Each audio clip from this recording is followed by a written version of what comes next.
After a week full of rain here on the east coast of Florida, the skies are empty but for a few scattered clouds, and nothing can stop the Wildcat fans from cheering on the maroon and gold as they have packed the stands here on Saturday afternoon. There ain't no party like a BCU party as the Texas Southern Tigers come to town for the annual homecoming game, featuring two teams looking for a catalyst to turn their season around. Live from Larry Kelly Field at Daytona Stadium in Daytona Beach, Florida, this afternoon's presentation of Bethune-Cookman University Athletics on CatEye Network Radio and 1380 WELE The Cat is on the air. Hello and a very warm welcome. My name is Michael Truello. Happy to have your company. Analyst Daryl Natil will once again join me on the broadcast today as well. The Bethune-Cookman Wildcats enter Week 6 at 1-4 and are looking to turn the corner after two close losses to begin conference play. Just like the SWAC opener versus Jackson State, last week's contest at Alabama State in Montgomery started well for the Maroon and Gold. BCU took a lead at a halftime for the second game running after a 49-yard drive was punctuated by a Jimmy Robinson 1-yard touchdown run. That canceled out a Hornets' early field goal. However, in the second half, a change of quarterbacks and some trick plays allowed Bama State to score two quick touchdowns in the third quarter. In the fourth, the Wildcats made a late charge as Jalen Brown's first receiving touchdown of the season brought the Cats to within 5, and a Steven Sparrow interception placed the ball at the ASU 10 with 1 minute to go. Unfortunately, BCU would fall just short as a fourth down pass from Walter Simmons was just over the outstretched hands of Tink Boyd in the back of the end zone. I spoke to Bethune-Cookman head coach Raymond Woody yesterday to recap the trip to Alabama, talk about how his team has dealt with all the rain this week, and preview the matchup against Texas Southern. Find out what he is looking for the most about homecoming.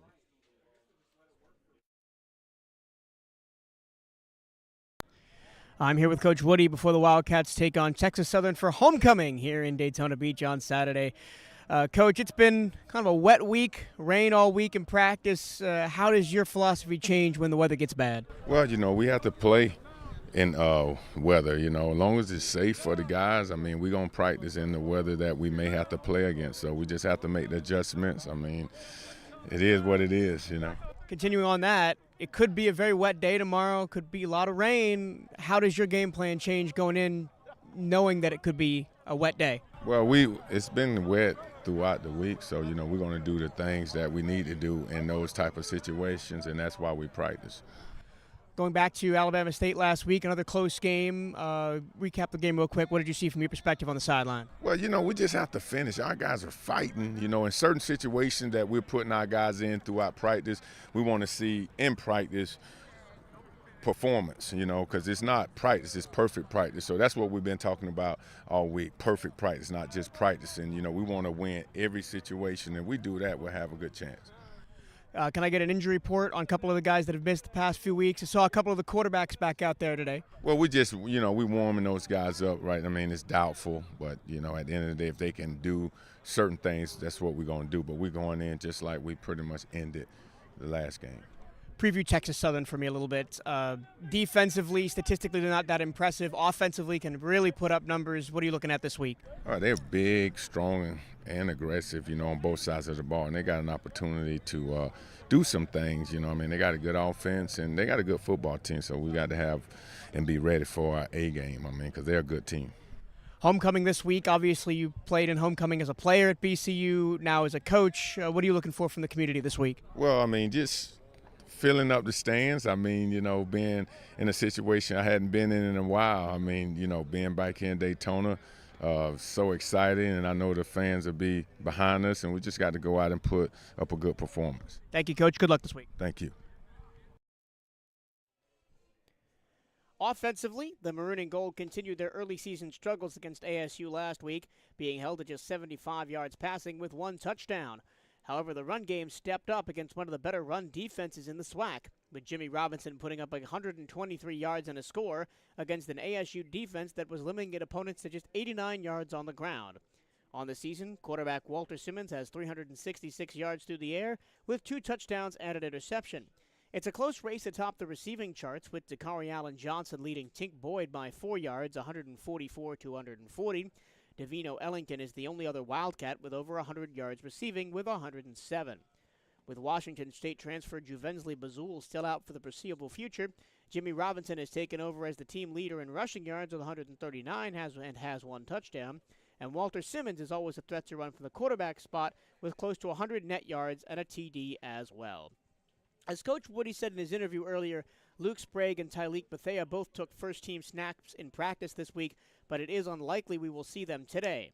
I caught up with wide receiver Tink Boyd before today's game to talk about working with multiple quarterbacks, transferring in from Virginia Tech, his first HBCU homecoming, and a little bit about the weather. I'm here with Tink Boyd before the Wildcats take on the Texas Southern Tigers for homecoming here in Daytona Beach on Saturday. Tink, originally from Virginia, played a couple years at Virginia Tech. Talk about your career up to now. I spent a couple years at Virginia Tech. I'm grateful for the experience and the time I spent there. I met a lot of had a lot of lifelong memories, met some good friends, but I'm grateful to be here now. More opportunity. I think trying to turn this thing around, I think we can do that with this team. How did you wind up here at Bethune-Cookman after transferring out of Virginia Tech?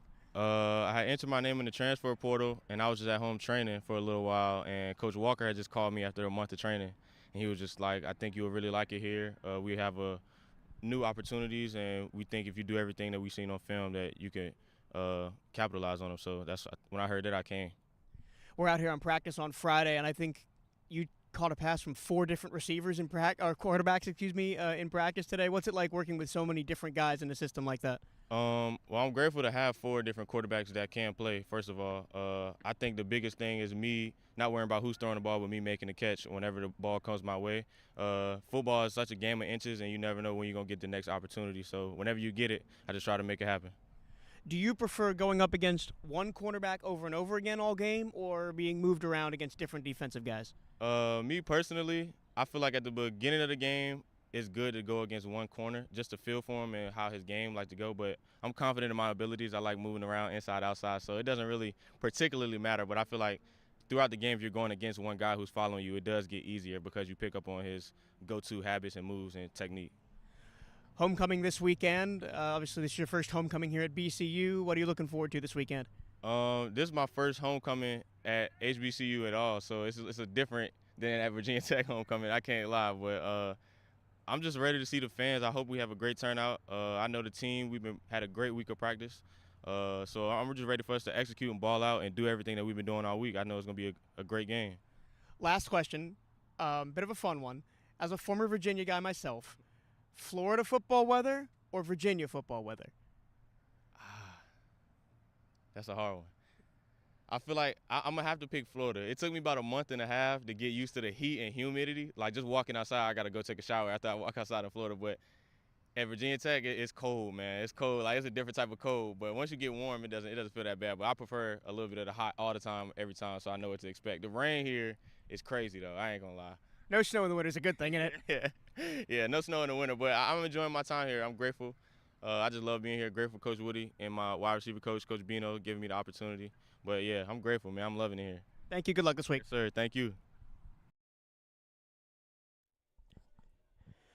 The Wildcats remain one of the best SWAC squads on defense as they held Alabama State to 108 yards rushing, well under their season average. The secondary came under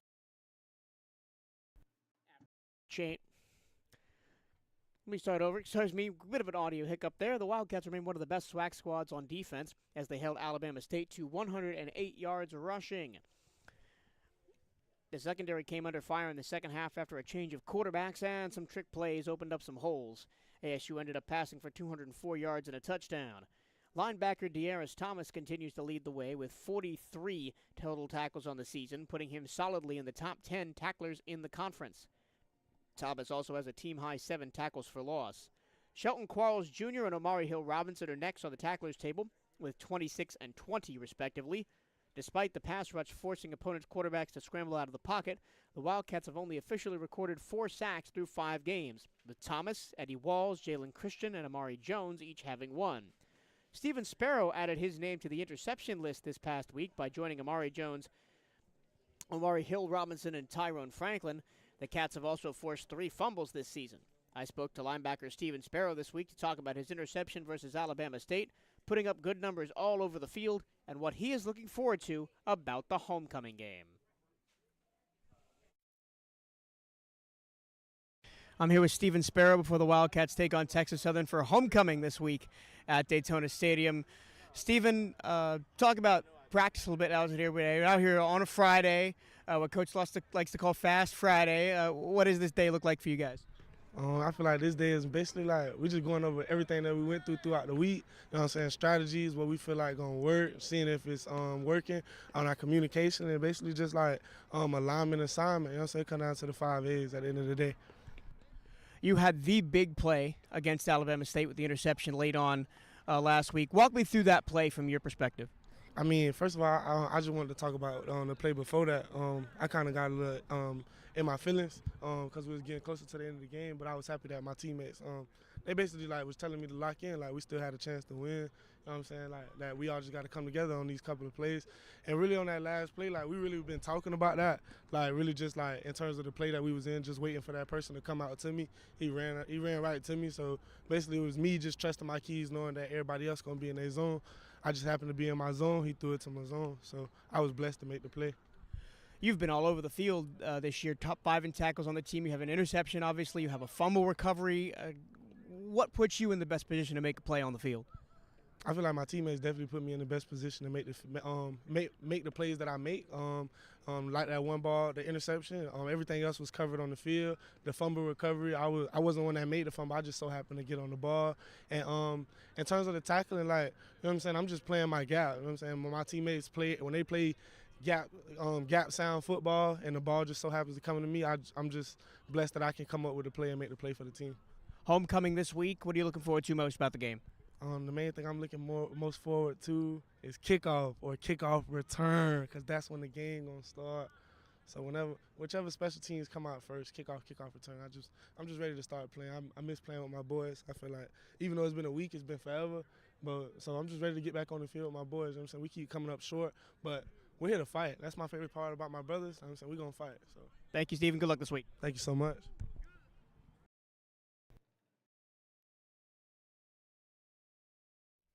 Check.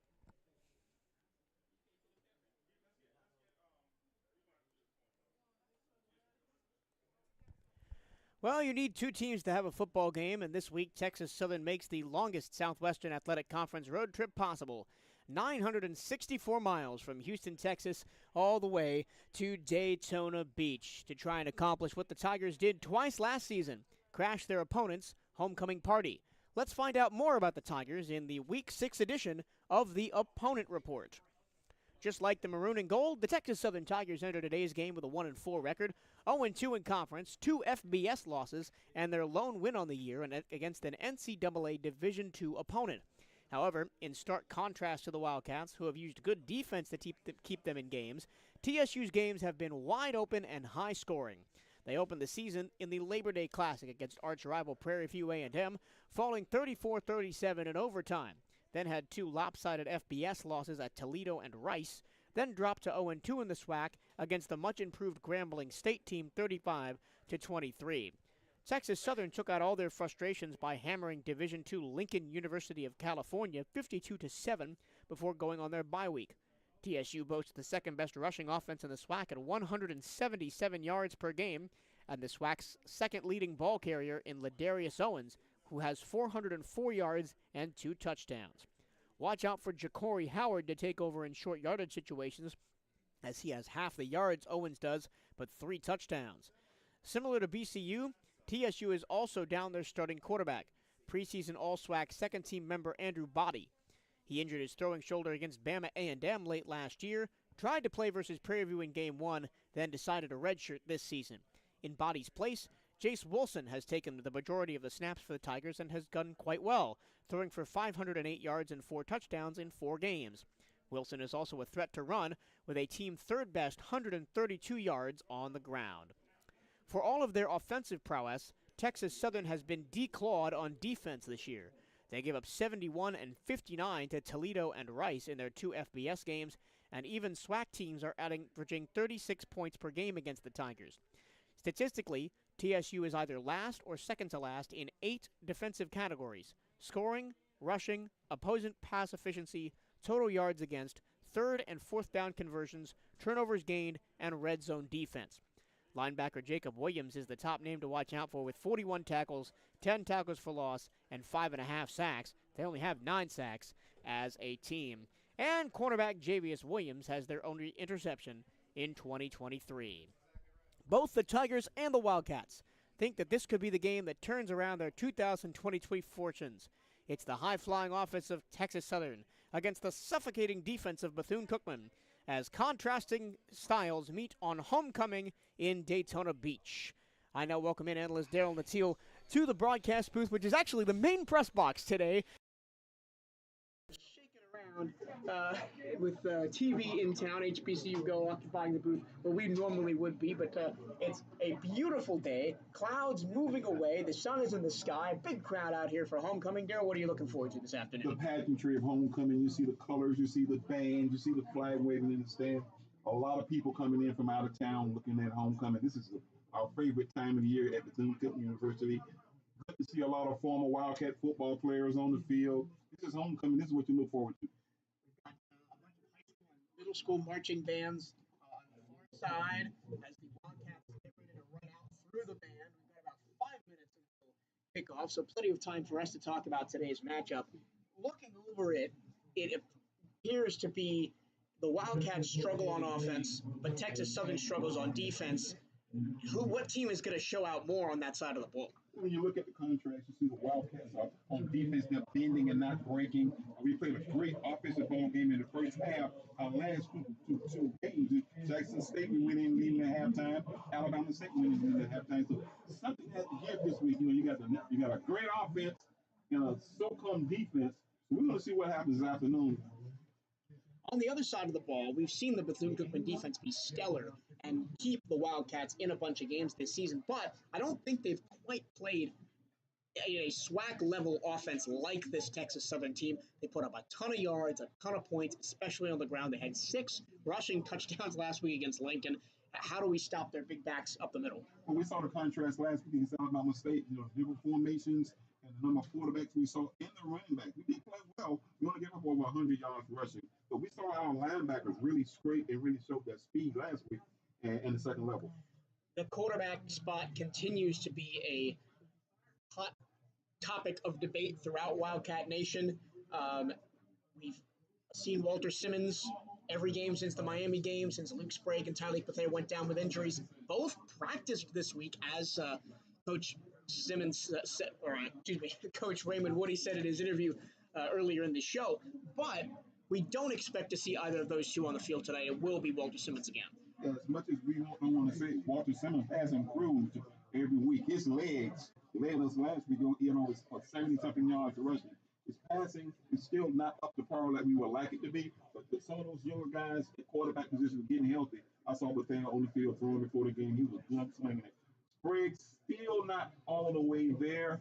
So if we need to see Bethea, we will see him this afternoon. I think we might end up seeing Tyleek Bethea if the offense struggles. Remember against Savannah State, Simmons started the game, the offense struggled, and then Luke Sprague came in and really kind of kick-started the offense against Savannah State. The Tigers, we play another Tigers team today. This is the 4th Tigers the Wildcats have played.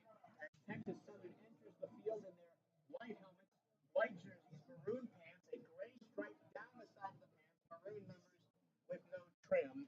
They enter from left to right, running out towards the far sideline. The Wildcats are in gold helmets tonight, black jerseys, black pants, gold numbers with a yellow stripe down the side and a yellow shoulder yoke on the side, kind of like the New England Patriots' old shoulder yoke uniforms. Yeah. Now, something that has changed since last week is there is a decal on the side of the helmet. It says Bethune on one side of the helmet. The other side of the helmet is blank. Next week, we're hoping it will have the player's number there as we're getting ready to welcome the Wildcats onto the field. The band is out there after their pre-game performance. You were talking about last week. We saw our offensive line really gel and play well in the first half. The zone blocking opened up some lanes for the running backs, and we saw one of our better rushing attacks of the year. as the Wildcats are ready to take the field. The flag runs in front of them, and here come the Wildcats through the smoke to the adulation of this homecoming crowd. Not as big of a crowd as we probably would have expected. That's because everybody outside. Everybody's still in the parking lot enjoying your homecoming festivities, the food. You were down there a little bit earlier. What was the atmosphere like at the tailgate this morning? It was festive, man. I had some catfish, and I had some fried chicken, and I had some watermelon. The same thing black people always eat at the tailgates. But it's very festive outside. You know, they're allowing people to tailgate since last night. They had a big concert, big prep rally here in the stadium. Little Boozy and Dougie Fresh and the Get Fresh crew was out here. A festive atmosphere here in Daytona Beach, and have a new parking situation. Folk are parking at the Speedway and being bussed in to the stadium. We can see now the buses coming in. Most of the parking lot is full. If you don't have a parking pass, no need coming this way. Well, we still have a bunch of other people stacked up on LPGA Boulevard, still trying to get in the stadium. I'm sure the crowd, both sides, will fill up as we go along. The band making their way off the field. We look at this Texas Southern team. Yes, they're down their starting quarterback, but their backup has stepped up really, really nicely. Jace Wilson, just a sophomore from Missouri City, Texas, a transfer from Furman. He's got over 500 yards of offense in 4 games. The Wildcats have looked a little shaky at times against the pass, especially in the secondary. What do we have to change today on defense against the pass? We got to put some pressure on him. We got to get some guys off the end, put some pressure on him, and allow him to get that ball out of his hand quickly. Or do some of those steps that we saw against Jackson State that really stifled the Jackson State offense. We did really well against Jackson State, limiting them to under 100 yards passing. So it's kind of been the tale of 2 different games for our defense. Against Jackson State, shut down the pass game completely, allowed almost 300 yards rushing. Against Alabama State, shut down the running game completely, allowed almost 300 yards passing. This team's still looking for their identity. You got 80 new players. We got a lot of new guys first time dressed out this afternoon. We're still trying to find our identity. And I think it's important to know that this is a brand new team. We are getting set to go. Wildcats won the toss, deferred to the second half, so it will be Cade Hector to kick it off right to left. Wildcats in the all-black with gold helmets, Bethune in block letters across the helmet and across the chest, the BC Interlocking logo on the shoulders. Back to return the kick for Texas Southern is Sean Xavier Lewis. Kick is in the air. It's going to be caught at the 10-yard line by Lewis. 15, near side. He gets hit at the 20, driven left toward the sideline, pushed out of bounds at the 23. Now that's a great tackle and a flag. They're going to say a late hit as the Wildcat defender continued that tackle through the out-of-bounds line. You know, we failed to mention that the Wildcats are one of the most least penalized teams in the country. You know, opening kickoff, we get a flag. A little anxiety is, you know, it's opening kickoff, homecoming, and you get a flag for throwing the guy out of bounds. At all of the NCAA FCS level, the Wildcats have the fewest penalties per game of anyone in the country, but unfortunately, opening kickoff, 1 penalty for the Wildcats. Well, there's not an old one for the day. Got to continue to play clean, and that's one of the things that has kept us in some of these games. It's going to bring the ball home to midfield. Well, they spotted the ball at the 25. It'll be a 15-yard penalty to the 40. 40-yard line. So good field position for quarterback Jason Wilson and the Texas Southern Tigers. Tigers go left to right here in this first quarter. Wilson wears number 14 on his chest and back. 3 receivers to the short side of the field. That's the near side, right? 1 receiver alone out there on the far side. That's Quay Davis, the leading receiver. 3 down linemen from Bethune-Cookman. Here we go. First play from scrimmage. Sidecar left is Ladarius Owens. Here's the snap. Wilson looks to throw. Pressure his face. The pass out there and dropped at the 50-yard line. Incomplete. That was in and out of the hands of the intended receiver, Jaron Johnson. We're seeing quickly now. They're going to go to the air. Most of the teams run that tonal screen. Not just a tonal screen down the field a little bit. They ran a little short throw out. The throw was a little bit behind the receiver. Wildcats for second and 10, 14-44 here early first quarter. Once again, 3 down linemen, 2 linebackers for Bethune-Cookman. Here's the snap. Hand off middle. Kicked by the quarterback, and he is absolutely swarmed at the 36-yard line. D. Yaris Thomas. Simmons, man. He was a player of the week a couple of weeks ago. You see why DT on the tackle in the backfield lost. Wilson tried to suck the linebackers in by that read option, but Thomas was not fooled at all. We also saw Avery Hole back there in that tackle as well. Got a timeout on the field. Let's see what happens here. I don't see a flag.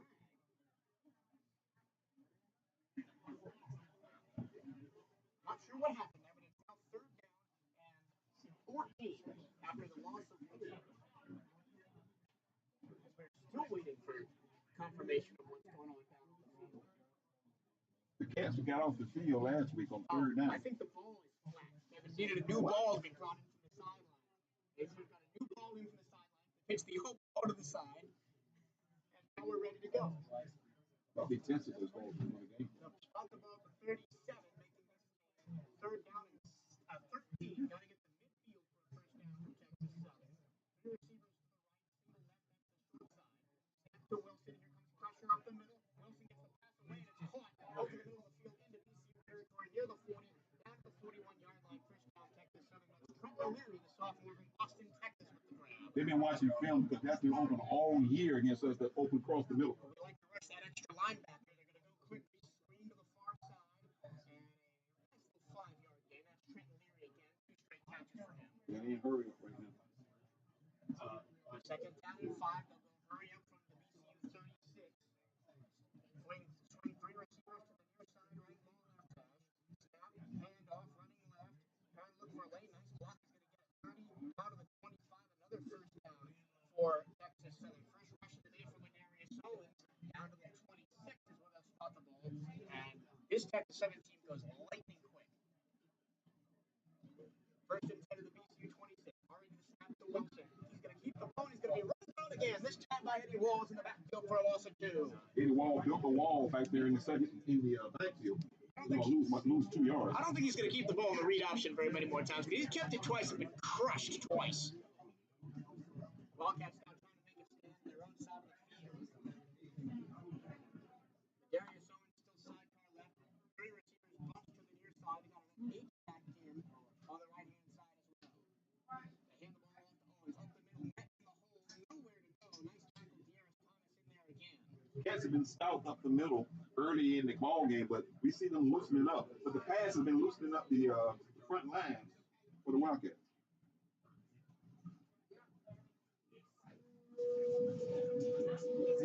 3rd down and 10 from the 26. Big play right here. They've already converted a 3rd and 13. Wilson back to pass. Has to roll to his right. Has room to run. 25.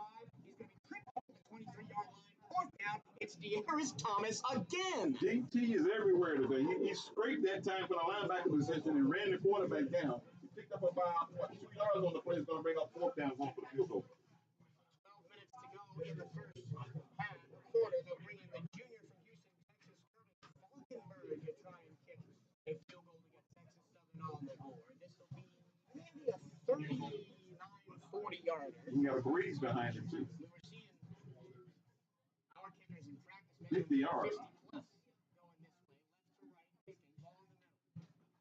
This will be a 40-yard field goal to try and get Texas Southern lead. The snap, the left-footed kick is off the upright and no good. And the Wildcats will hold on defense on their own side of the field. The Cats have been giving up yards inside the 20 to the 20, but they get stick and really strong inside the red zone. So we saw them hold for the field goal.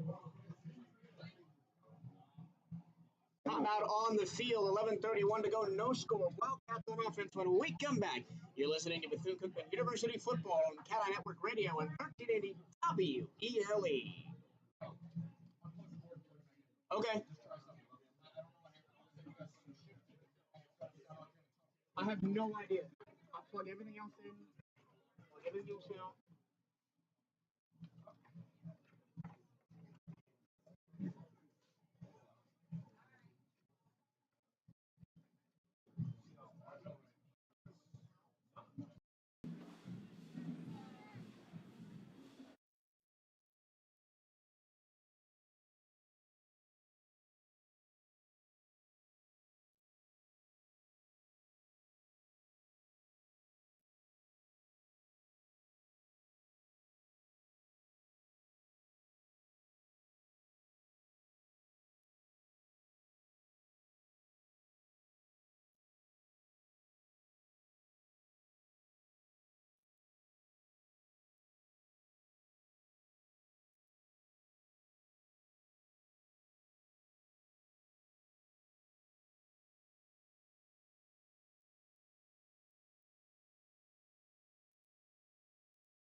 Wildcats offense on the field, first down and 10 from their own 23-yard line, going right to left. It will be Walter Simmons in at quarterback. He hands the ball off to Jimmy Robinson, looking for a lane up the middle. Won't really get that much. The ball comes out, but the play was already blown dead. Michael Torillo, Darren Latillo back here with you at Daytona Stadium. 11:13 and counting to go here in the first quarter. No score on homecoming between the Wildcats and Tigers of Texas Southern. Thank you very much for joining us as the Wildcats will move up for a 2nd down and 6. They gave him 4 on the play. 2nd and 6 from the 27. Gave him an extra yard on the spot. To pass, screen far side, caught at the 30-yard line and getting no more. Just a little 2-yard gain out to that far side. That's Overton. Yep. Khalil Overton, the tight end. Big 3rd down play right here. Yep, 3rd down and 3 from the 30. Got to get to the 33.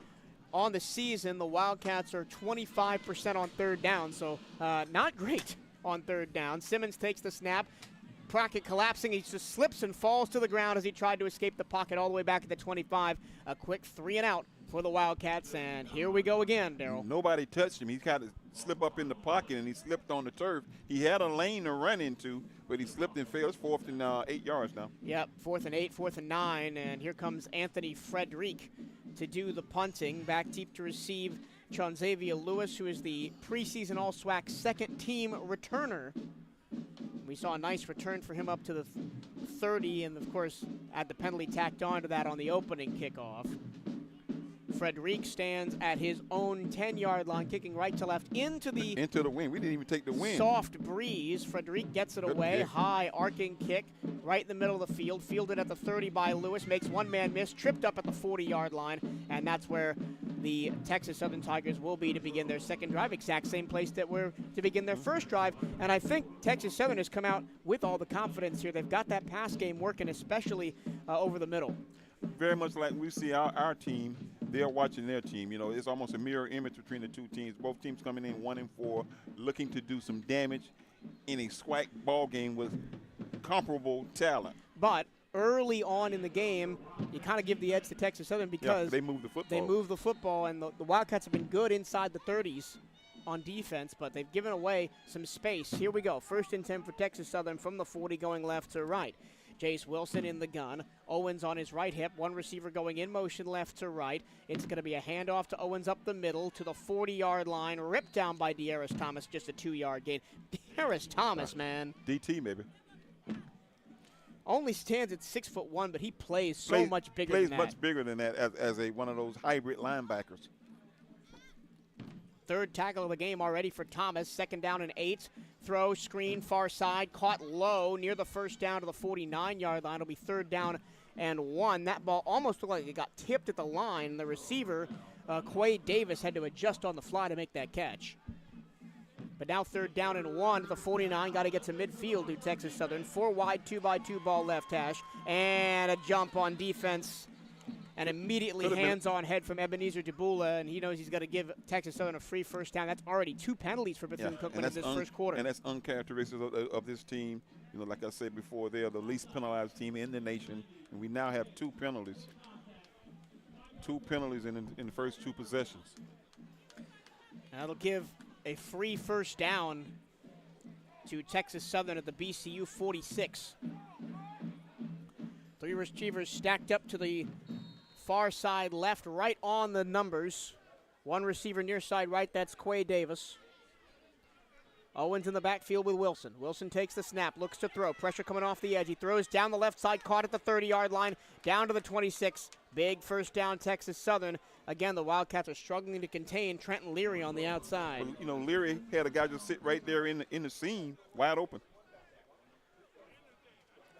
The corners and safeties are playing way deep. 1st and 10 for Bethune-Cookman. Play action. Wilson throws deep towards the end zone, overthrows the intended receiver, Savion Sims, incomplete. Omari Hero Robinson over there, the all-SWAC defender on the play. Correction, that was Seeing Blanton, the intended target. He wears number 3. Second down and 10 for Texas Southern after the incomplete pass from the Bethune-Cookman 27. You got 3 receivers light, single left. Got man at top with Clement. It's now Deontay Washington in at nose tackle, replacing Ebenezer DeBula. Wilson the snap. Time to throw. Now he runs. He's going to be spun down back at the 31-yard line. Again, the defensive rush gets home. Adrian Hall with the sack. Hall that time came in on a loop behind the right tackle, came through clean and sacked the quarterback. And now again, a 3rd down and 14 from the 33-32 is where they're spotted officially. They completed a 3rd down and 13 before. Now they got 3rd down. Matched up one-on-one on the right.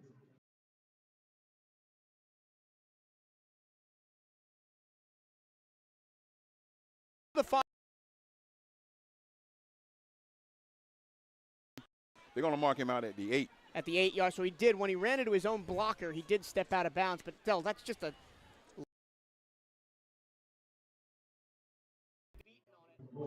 It's a great block down the field from Quay Davis.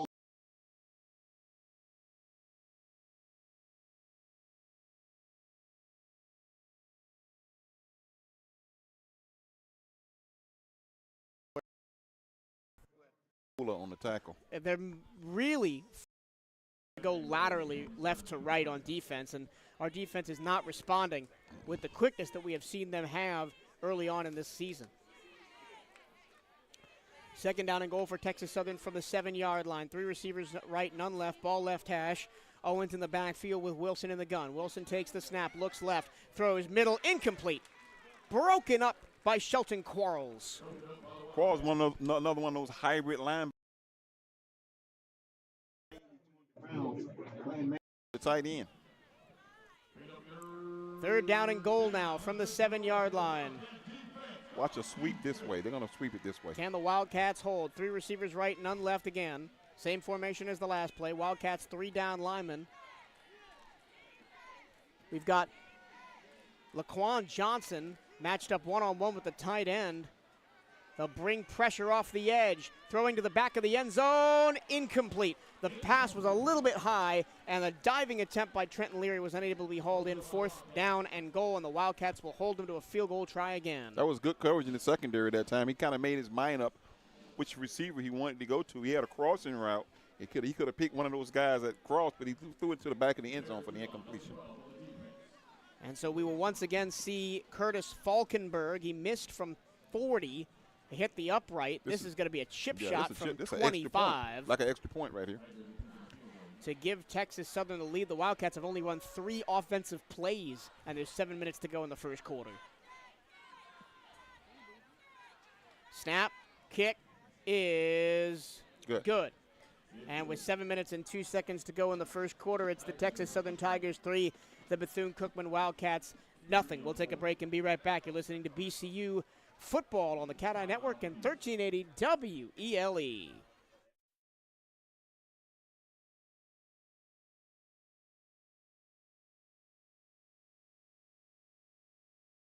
Cutting in and out. Cutting in and out.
What a kid they got.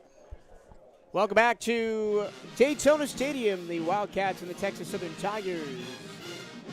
With 7:02 to go in the first quarter. The Tigers have a 3-0 lead after a 10-play, 53-yard drive ending in a 24-yard Christian Falkenberg field goal. Could be Curtis Falkenberg field goal. Falkenberg now set to kick off left to right with the wind.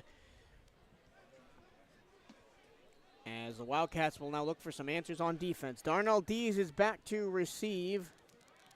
I think that's Tink Boyd also back there. We saw DJ last week back there, return a couple of them. Falkenberg addresses the ball. It's high in the air, caught at the goal line by Dees. Straight ahead 10, looking for a lane 15, and he's tackled at the 21-yard line. That was his first opportunity this year, wasn't it? For a return? Third opportunity. Third opportunity. But the all-SWAC returner, first-team returner, has not been kicked to pretty much at all this season. And it tells you that teams are doing their homework and respect him as a returner. But now let's see what the Wildcats do on offense. It's offsides on Texas Southern. We're going to make them kick it again. Oh, I definitely saw that. I definitely saw that there was somebody about 5 yards past the kicker before Falkenberg kicked the ball. I didn't think they would call it because a lot of times refs might let that go. But not that time. Not for a TV game. You can't do that. Not. So now we might see Dees get a crease. Let's see if he get a crease this time because he's at the 10-yard line now. They're going to back him up to the 30-yard line. The returners will be at the 10 and not the goal line. Would it be time for a reverse or something tricky? We haven't run a trick play all year. I don't think it's in our wagon, unfortunately. I think that the coaching staff is going to play straight up. Yeah. We're not doing any gadget plays, but it'll be nice to cross them up right here. Ball now left hash for Falkenberg. I see Ellerton on the front line, too. Just in case they squib it. Yeah. It is going to be high in the air in the middle of the field. D is going back to the 5. Up the middle 10, 15, 20, has a lane 25. Hit at the 30-yard line, falls forward 33. Nice return for Darnell Dees. This time there are no flags, and Bethune-Cookman will finally get a chance to take over on offense. He was trying to hit that seam. He hit up in there and bounced to the outside. 2 returns back to back. I know he was happy to touch that football. Wildcats still in the huddle. It'll be Walter Simmons again. We were debating during the break how long it might be before Simmons takes the bench, but it'll be Simmons again. He played the entirety of the first quarter against Savannah State, so I think they'll give him a chance. Ball at the 32-yard line for Bethune-Cookman, going right to left, 1st and 10. 2 receivers right, single left. H-back, Khalil Overton in there in front of Jimmy Robinson. Screen, near side, Tink Boyd caught at the 35 and falling forward to the 38-yard line. Nice gain on the play. That's what you want to do. Get him some catches, get him some throws that he can make early to get his confidence going. We know what happens if he runs for football. He gets his confidence there. But if we can get him to get some of those short passes, we might see a different quarterback. 2nd down and 3. Tigers show edge pressure as they motion Khalil Overton out of the backfield. Handoff trap. Robinson hit and dropped, and a loss of 1 back to the 37. Excuse me. They audible out of the original play and gave it to Robinson. Robinson need to get into blocking on the play. 3rd again. 3rd down and 6. Got to get to the 42 for a 1st down. Receivers stacked up 2 by 2 all the way on the outside. Oh. Simmons, bad snap, has to run back to the 25 and fall on it. And we saw a couple of times last week, a couple of bad snaps, and it bites us again as we had a chance to get a 1st down there, but that snap went completely to the left of Walter Simmons, and he just had to fall on it all the way back at the 24-yard line. Yeah, our 3rd down plays have not run well this afternoon. We had our other 3rd down play. The quarterback slipped down trying to slip out of the pocket. It's going to be 4th and about 20 now. Wildcats just 25% on 3rd downs this season. That is 2nd to last in the SWAC. Only Mississippi Valley lower. It's going to be Frederick to punt from his own 10 again.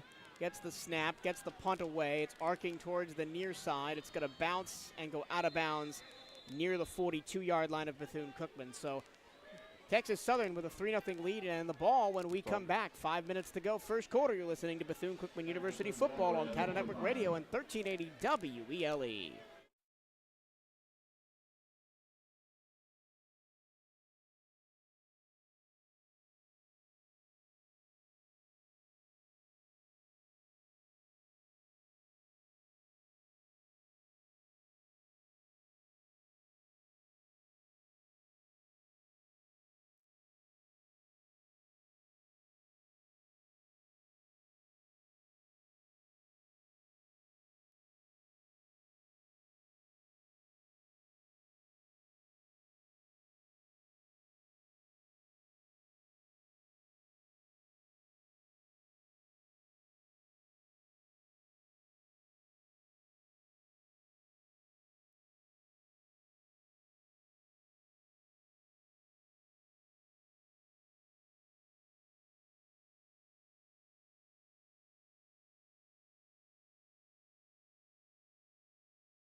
Texas Southern back on the ball here.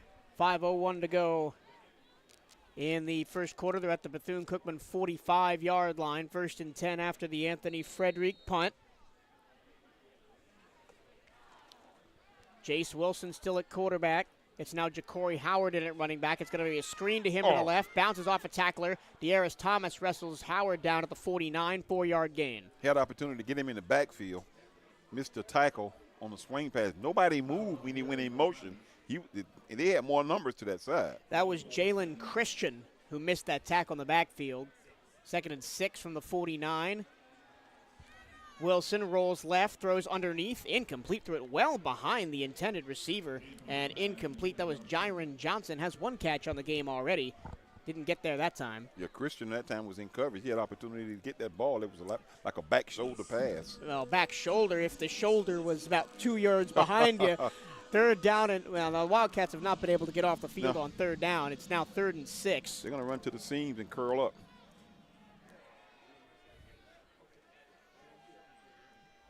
Wilson looking to the sidelines to get the play. It's still Ja'Cory Howard in at running back. He'll motion right to left. Look for some edge pressure right here. 3 receivers right, single left. That's the short side. Snap to Wilson. It's a low snap. He corrals it. Moving to his left. Space to run to the 50 and stretching the ball across the pylon. Close to a 1st down at the 45. Depends on the spot.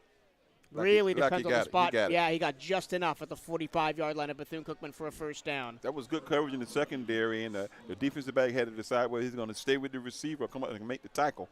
And the quarterback scrambled out and just barely made the 1st down. 1st and 10 for Texas Southern to the BCU 45, going left to right. 4:13 to go in a 3-0 ball game. Texas Southern leads. Here's the snap. Wilson fakes to throw left. Has time in the pocket. Now it breaks down. He's going to have to throw it away. Great job by Conroy Cunningham. Beat his man on the left side and forced the errant throw. Conroy is a great kid, too, man, out of Fort Lauderdale, Florida. Great pass rush that time. Nobody was open in the secondary. Hey, can we say it again? No one was open in the secondary. Lakes High School product, Conroy Cunningham. Palm Beach Lakes? Mm-hmm. Good kid, too. A former first-team All-State defense at Palm Beach Lakes High School. 2nd and 10 at the BCU 45 for TSU. Shotgun snap to Wilson. Here comes the rush. Set up a screen to the far side. Hit and dropped immediately is the receiver, Jiron Johnson. No gain on the play. That's what you got to do. You got to come up and make that tackle. That was Jamaris Spikes. No, that wasn't Spikes. That's Omari Hill Robinson. Omari Hill Robinson on the tackle. The old Swank player. You got to make that initial tackle on those bubble screens like that. They actually give him a loss of 1 back to the 46. 3rd down and 11. Texas Southern again on 3rd down. Here comes the outside pressure. Wilson throws over the middle, incomplete, way over the head of his intended receiver, Savion Sims, and the Wildcats get off the field on 3rd down. No, we saw great play in the secondary in this series. We've been talking about how we got guys running free in the secondary, but the secondary right that time forced 3 incompletions during the drive. Yep. And 2 didn't really look any good. 2 of those passes. And we got some pressure on the quarterback, so maybe we're getting our head into the ball game. 2 of those passes were way behind receivers. Here's the first time we're seeing punter Patrick Helen for Texas Southern, the freshman from Buda, Texas, in Johnson High School. High snap at his own 40. It is almost blocked, but the punt is away. It's going to bounce at the 10, and it's going to sit right there at the 1-yard line, and Texas Southern will down it. Great kick. D'Arnell Dees almost blocked that punt, but the Wildcats will be set up at their own 2. Matter of fact, he was right in front of the kicker. Kicker just sidestepped him and punted the ball away. Well, and he ran into a teammate. There were 2 guys from the Wildcats coming across to the left-hand side, and they ran into each other instead of blocking the punt. They're going to mark it at the 3-yard line. Wow. So the Wildcats going to have to move the ball now. The last time we were down at this area of the field, we took a safety back against Jackson State. Simmons tried to escape out of the pocket and was taken down in the end zone. So can't have that right now, down 3-0. Got to get the running game going to loosen up the passing game. Or you throw some short passes to your receivers. We saw him complete a couple of passes in that last drive. Continue to do that. Just 6 yards for the Wildcats right now. Technically negative 16 rushing yards, although that was on the missed snap that Simmons had to go back and corral. But offense not working right now. 3:11 to go first quarter. There's a lock on the offense right now. We got to find the key to unlock it. 10 receiving yards on 2 receptions for the Wildcats. Negative 16 rushing yards on 4 carries. Again, that number skewed by the botched snap on the last series for BCU. Bethune-Cookman Football continues Southwestern Athletic Conference play next Saturday, October 21st, for a matchup with Southern University at Everbank Stadium in Jacksonville. Tickets are still available at the BCU box office or at Ticketmaster.com. Can't make it? Catch all the action from the home of the Jaguars live on YouTube.com/CatEye Network or listen at 1380 WELE. Great looking crowd here for homecoming. People still coming in the stadium. Yep, there's still a big long line of cars out on LPGA. It'll be that way till about the third quarter. Nike is the official outfitter of Bethune-Cookman Wildcats. Gear up on the nearest BCU Nike gear at Nike.com/Bethune-Cookman Wildcats. Make sure you are representing Bethune-Cookman University Athletics to the fullest. Buy the latest BCU gear online at the Bethune-Cookman online store. Go to BCUathletics.com and click on Shop to find the newest BCU clothing and apparel. That's BCUathletics.com and click on Shop. Wildcats backed up to their own 3-yard line. They'll have the ball first and 10. Daryl, what does the offense need to do to get off this schneid? Pick up a couple of first downs right now. Get a rhythm going. You know, we went 3 and out, 3 and out. Let's kind of drive the ball down the field. Let's nickel and dime them like we did last week. Okay. Wildcats coming out now, and it is Walter Simmons still in there at quarterback.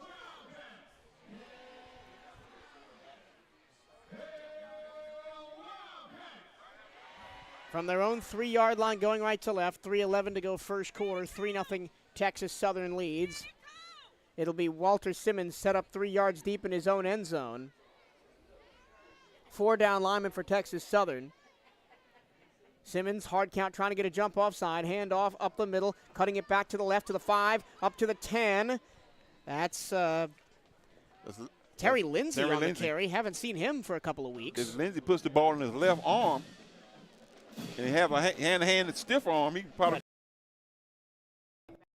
7-yard gain for number 7, Terry Lindsay. He's going to get the ball again, running right up the middle, nowhere to go. Back to the 10-yard line, maybe lost a yard, 3rd down. Here we go again. So that middle run is just not there. This hasn't been there all year. Here we go again, 3rd and short. This has been the play that Bethune-Cookman from their own 10. Wildcats 0 of 3 on 3rd down in the ball game. let's pick up the first down right here, guys. 3 receivers right, single left. Terry Lindsay still the running back to the right hip of Simmons. Quarterback keeper.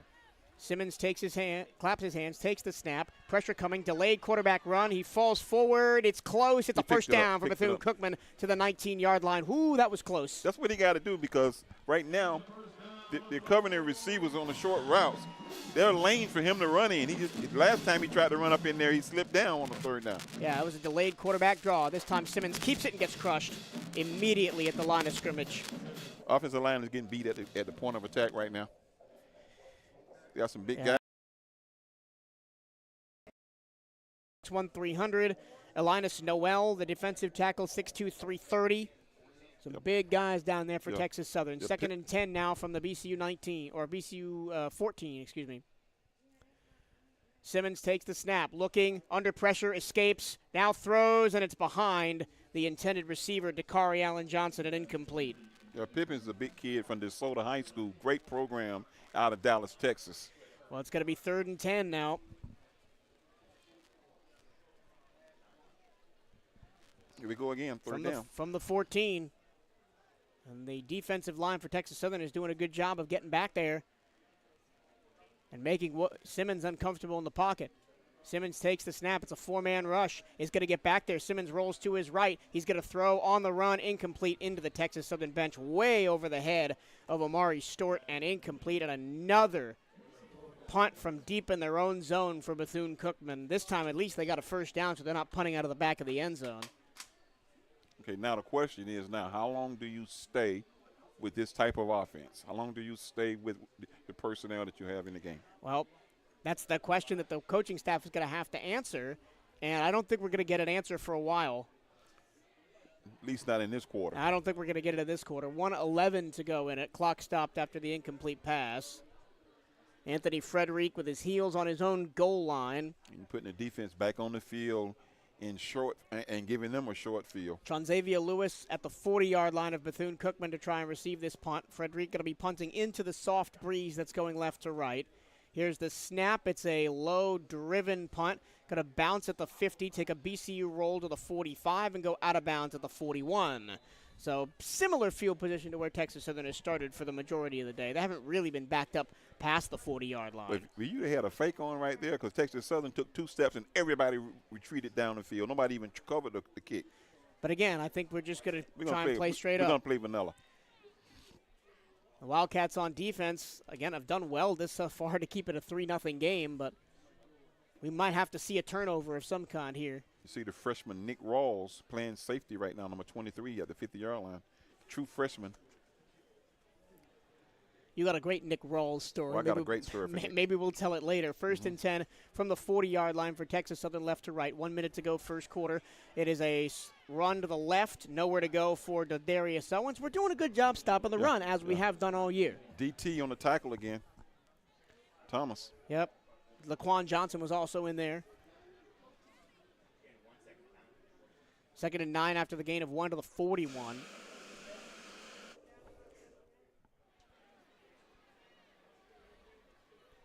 Snap to Wilson. In the shotgun, he's going to throw over the middle of the field, and a diving catch is made at the BCU 40-yard line.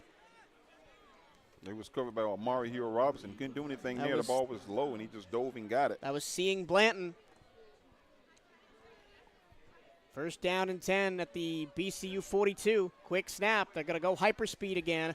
Wilson throwing deep down the field. It is overthrown and incomplete. You saw Amari Hill Robinson eyeing that up. Yeah, he may have thought he was going to go for an interception. He was going for it. He had a bead on it, but it was a little bit over his head. He's a headhunter. He wants that other pick. 2nd and 10 as the Texas Southern Tigers pull it down. Once Texas Southern gets going, they are light speed. And we see Luke Sprague warming up on the sideline right now for Bethune-Cookman. Oh, my God. But, we get some pressure on this guy. This guy would throw it away. He hasn't really hit. He hasn't been really accurate hitting his receivers. No, especially on the move. 2nd and 10 from the BCU 42 for Texas Southern. 4 down linemen for the Wildcats. 3 receivers left, single right. Wilson with Owens in the backfield. He's going to hand the ball off to Owens. Huge hole up the middle, 35-30. 1 man to beat, 15-10-5, touchdown Texas Southern. Nobody touched Ladarius Owens as he gets his 3rd rushing touchdown of the season from 42 yards away, and it's 9-0 TSU. So you put your defense in that kind of situation, 3 and out, short field. They've been on the field most of the first quarter. That's what happens. And that little inside trap got the linebacker to bite. He wasn't there in the hole. And then one-on-one with the safety. The safety's not making that tackle against the number 2 running back in the SWAC. No. Extra point up and good. And that's the end of the first quarter. The Texas Southern Tigers 10, the Bethune-Cookman Wildcats nothing. Wildcats looking for some answers on offense when we come back for the second quarter. This is BCU Football on CatEye Network Radio and 1380 WELE.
Stay up to date with everything Bethune-Cookman Athletics by checking out the Wildcats on social media. Give BCU Athletics a like on Facebook and follow the Wildcats on Twitter and Instagram at BCU_athletics. For the latest BCU football, follow at BCU Gridiron on Twitter and Instagram. Michael Trillo, Darren Latil at Daytona Stadium here in Daytona Beach as the Wildcats get set to start the second quarter, trailing 10-0 against the Texas Southern Tigers. That last Texas Southern scoring drive was 4 plays, 60 yards, capped off by a 42-yard Ladarius Owens touchdown run. I think we might see a change at quarterback. I saw Luke Sprague warming up, and he's right there in the huddle right now with the offense on the sideline. Maybe we might see him. He's been injured since the University of Miami game. He's not 100%, but. No, I was out there practice yesterday watching him throw, and he was kind of wincing every time he threw the ball, and the ball didn't have the zip, the power on it that we usually expect with Luke Sprague. But if he thinks he's able to go and coach thinks he's able to go, we may see it right here as we get ready to start the second quarter. They're talking to him right now and patting him on his shoulder. Texas Southern has just come in here and really kind of deadened this crowd here on homecoming as they're going to get ready to kick off right to left. Okay, the number 5 we were watching was Deeds. That was not Luke Sprague. That was Deeds. We were watching the wrong number 5. So let's see what happens. Luke's down there on the far left by the 30-yard line. He still look like he may be coming in the game. We will see after the kickoff. Darnell Dees has one return already. We need anything right now that's electric. Dees one return for 25 yards as Curtis Falkenberg gets ready to kick this one off from the 35-yard line. There was an offsides penalty on Texas Southern. It's a driven kick going to the left. It's going to bounce to the 10 and go out of bounds. So an illegal kickoff will put BCU in decent field position to start this drive. Everybody's holding their breath. Yep. Here we go. We'll see what happens with the Wildcats on offense here. They're going to get decent field position at the 35-yard line after the kickoff went out of bounds. And that was great. Apologies for the little audio hiccup there. That was great by and Simmons doesn't even have his helmet on. Yeah, it is going to be Luke Sprague, the transfer from Nassau Community College. Sprague will be in the gun. 2 receivers to his left, 1 to the right. Terry Lindsay still in at running back on his left hip. It's going to be a handoff. Lindsay running left, looking for a block. Gets to the 35 and falls forward for a 2-yard gain to the 37. Stretch play to the left side. Lindsay found a crease, picked up a couple yards. I'll say he only got 1 to the 36, second down and 9. Lindsay. They gave him 2. No, they did give him 2. Yeah, second down and 8. Sprague back to pass. Let's see how his arm looks. He's going to take off and run up the middle. Shovel pass over the middle to the 45. First down and more. Caught by DeVito Wellington. Fumbled the ball. Texas Southern think they have it. Texas Southern thinks they have it, and they do. It was a shovel pass over the middle. It was caught by DeVito Wellington. He got the first down. He crossed the 50, and then as he was going out of bounds on the far sideline, fumbled the football, and it goes from bad to worse for Bethune-Cookman. So you give this team all the confidence in the world right now. They get the turnover at midfield. They have a 10-0 lead on your homecoming, and you're giving this kind of confidence. And they're lining up ready to play right now. They're at the 48-yard line. Well, I think the Wildcats, they moved the ball that time. Yeah. They did move the ball. Picked up the first down. DeVino just fumbled it out of bounds. But the Tigers picked it up before they could, before the ball actually went out of bounds. They're going to go to replay. They're going to go to the replay to see if it went out of bounds. Recovered by the defense is under further review. And they are going to review it. So we are in the main press box here. We don't have monitors. But we'll see if it went out of bounds before the Texas Southern Tigers got on it.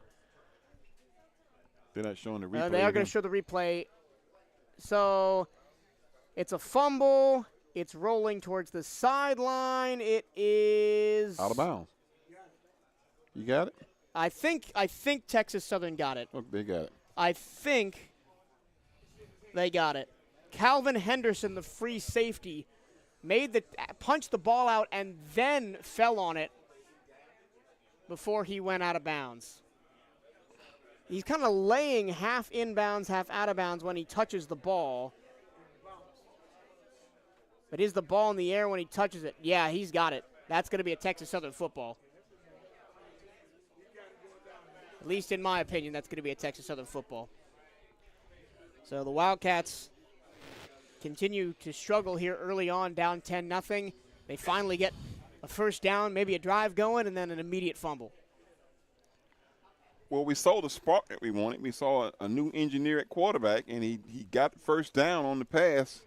Ellington trying to gain extra yards after the catch, fumbled it. It was punched out. And it was a good job by Dylan Hamilton, Calvin Henderson, who punched the ball out from behind and then also recovered the fumble as the ball was going out of bounds. So great job by Henderson. Now they look like they're going to give it back to us.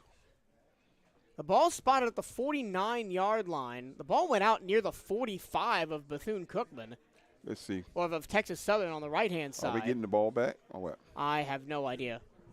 After video review, the ruling on the field is the ball carrier that recovered by the defense was out of bounds. Therefore, the ball returned to the spot of the. So it is Bethune-Cookman football. Apologies for the static on the crowd noise. Yeah, if you knew the setup here, folks, you know why we got that kind of static. So the Cats dodged the bullet right there, picked up the first down, and we're back on the field. So here we go. Wildcats back on the field, 1st and 10 to the Bethune-Cookman 49-yard line going left to right. Wildcats dodged a bit of a bullet there. Jimmy Robinson back in at running back, 2 receivers each. It's going to be a jet sweep to the left, and it's going to be a loss of 2. Kari Allen Johnson could not get anywhere. Jacob Williams, their top defender in terms of tackles, shot back there and got the tackle. 2nd down and 11. Yeah, Jacob Wilson's out of Fresno, Texas, Hightower High School. That's a great program. 96 total tackles in his BCU career, will likely eclipse 100 today. 2nd down and 11. Handoff short side left to the 50. To the the Texas Southern 49, just a 2-yard run for Robinson. It's going to be 3rd and long. 3rd down and 8.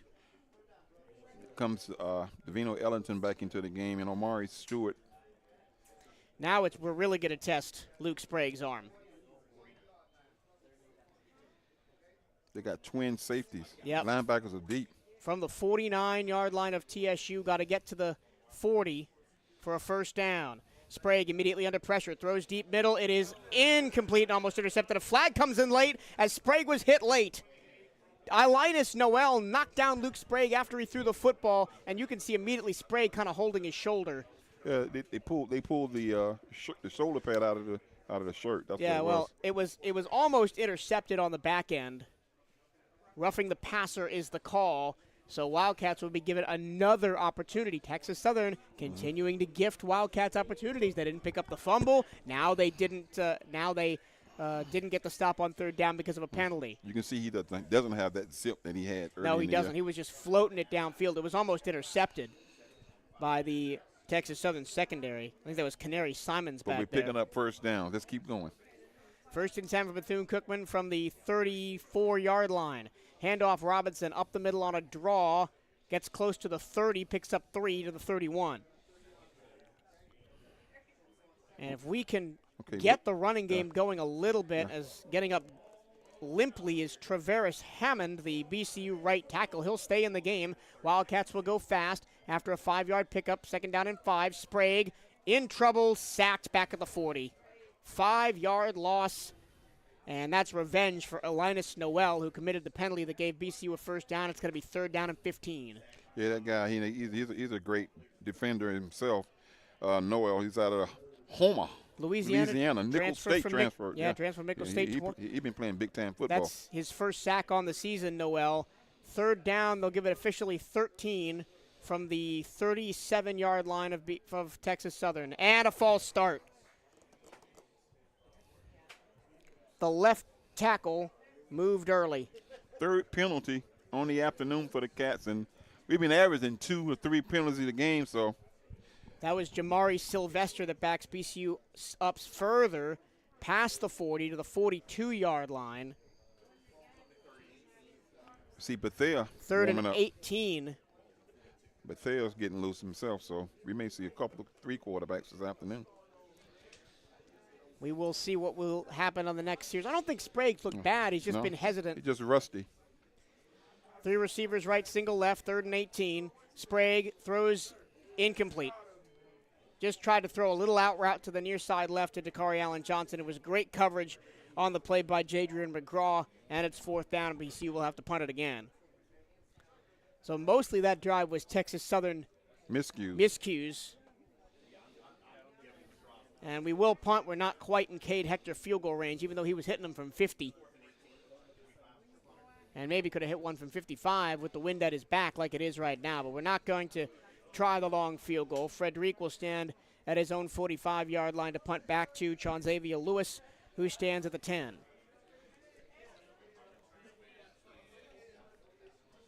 Frederic looking for a coffin corner punt. He gets the kick away. And a flag flies in. I think it might be holding on Bethune-Cookman. Fair catch by Lewis at the 7-yard line. We'll check the flag.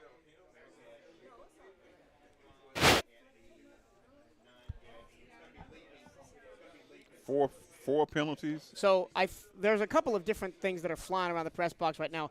They say it might be a leaping penalty as the defender for Texas Southern tried to block the punt.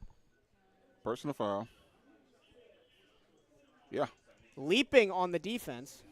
They're going to pick up the 1st down. It's an automatic 1st down, so Texas Southern, 2 penalties to continuously extend this Bethune-Cookman drive. I mean, it was pretty clear. He leaped over the guy blocking him. So the Texas Southern defense continuing to let, through their own miscues, the BCU offense drive down the field. It's going to be 1st and 10 for Bethune-Cookman inside the 30 at the 27-yard line. And Bethea is at the quarterback. And we will see our 3rd quarterback for Bethune-Cookman. This is Tyleek Bethea, the graduate transfer from Delaware State. Bethea. So Sprague, they tried him. He wasn't ready. Hopefully he will get better for next week. But it is Tyleek Bethea in. Handoff Robinson up the middle looking for a lane. Falls forward. Not a bad run to the 22-yard line. Picks up 5. We've been consistently getting those 1st down runs for 3, 4, 5. We haven't been able to capitalize on them on 2nd down. Our passing game is not getting anything out of the passing game, though. 21 receiving yards for Bethune-Cookman. Play action, throw near side, almost intercepted. In and out of the hands of Calvin Henderson, who undercut the route that was run by Dakari Allen Johnson. Yeah, he eyed his receiver all the way. Didn't see the cornerback there. Dodged the bullet on that one. Correction, that was Tink Boyd. But if Henderson gets that, he's gone for a touchdown because that was a beautiful undercut of a slant over a corner route. The good thing, we're in field goal range. That's what's good about this. 3rd down and 5 from the 22. We'll see what they go with here. They bring the tight end, Khalil Overton, in as kind of an H-back on the left-hand side. Handoff Robinson up the middle looking for a lane. Tries to bounce it to the right side. He gets free. 20, 15, 10. One man to beat. Down to the 5-yard line. 1st and goal, Bethune-Cookman. How about that for a run from Jimmy Robinson? You know, we saw last week Jimmy had 78 yards on the ground. He's beginning. See, that same play last week where he hit it this time the right way. Yep. He had his head down and was trying to be like a fullback. This time he bounced it to the outside. He ran straight into the mess, realized that there wasn't anything there, and bounced it to the outside. 1st and goal for Bethune-Cookman from the 5-yard line. Bethea takes the snap, handoff. Robinson up the middle, has a hole to the 3. Tackled at the 2. Continue to pound the football. This is how we got the touchdown early in the game against Alabama State, too. Just run Robinson up the middle.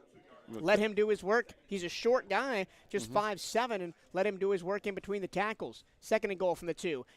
Bethea keeps it left side, diving for the goal line. He's down at the 1. He stretched out the arm and barely did not get there. 3rd and goal from the 1. Now it's interesting. Now it gets interesting. We really don't have a big back that can push the pile. All of our backs are short, 5'10", 5'7", 5'11", 5'6". Handoff, middle, touchdown Bethune-Cookman, touchdown Maroon and Gold. The Wildcats are on the board. It's a Tyleek Bethea QB dive. No matter how they got there, by hook or by crook, it's a Wildcat touchdown. Well, Texas Southern was trying to give it to us the whole time. We kept shooting ourselves in the foot. 3 penalties on this drive gave the Cats the opportunity for the score. But they finally got the run game going, right? And it's not just straight up the middle. It's traps, it's sweeps with the running game, try to get that defense moving laterally, setting up the blocks, and that's where we're having success with our faster backs. Bethea has been wanting to play since the first game against Memphis. Maybe this is his opportunity to take this team over right now because Sprague's not ready. If he shows out today, there's no reason he doesn't start next week in Jacksonville against Southern. 1 yard run for Tyleek Bethea to score for Bethune-Cookman as a bit of confetti flies past the window. Up this high? Up this high. Extra point from Cade Hector. Here's the snap, hold by DeTilio. It's almost blocked, but it is up, and it is good. Wildcats are on the board, 9:56 to go first half. It's the Texas Southern Tigers 10, the Bethune-Cookman Wildcats 7, as we will hold to see if there will be a timeout. There will be a timeout, so we'll send it to the studio for some notifications from our advertisers. You're listening to Bethune-Cookman University Football on CatEye Network Radio on 1380 WELE.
Welcome back to Daytona Stadium here in Daytona Beach, Florida. Wildcats are on the board due to a Tyleek Bethea 1-yard touchdown run.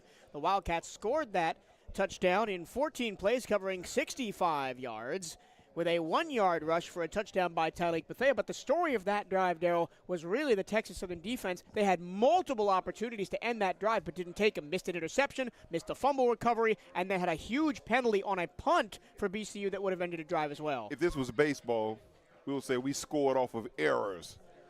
Texas Southern gave us those points, man. Well, in any sport, in baseball, a run is a run, and football, a touchdown is a touchdown. And now let's see if the defense can pick themselves up and continue holding this really That's explosive. part of what we needed to get going, man. Those mistakes, opportunistic offense. Yeah, so let's see if the defense can really hold this powerful Texas Southern offense. Kickoff by Cade Hector, fielded at the 5-yard line by Lewis.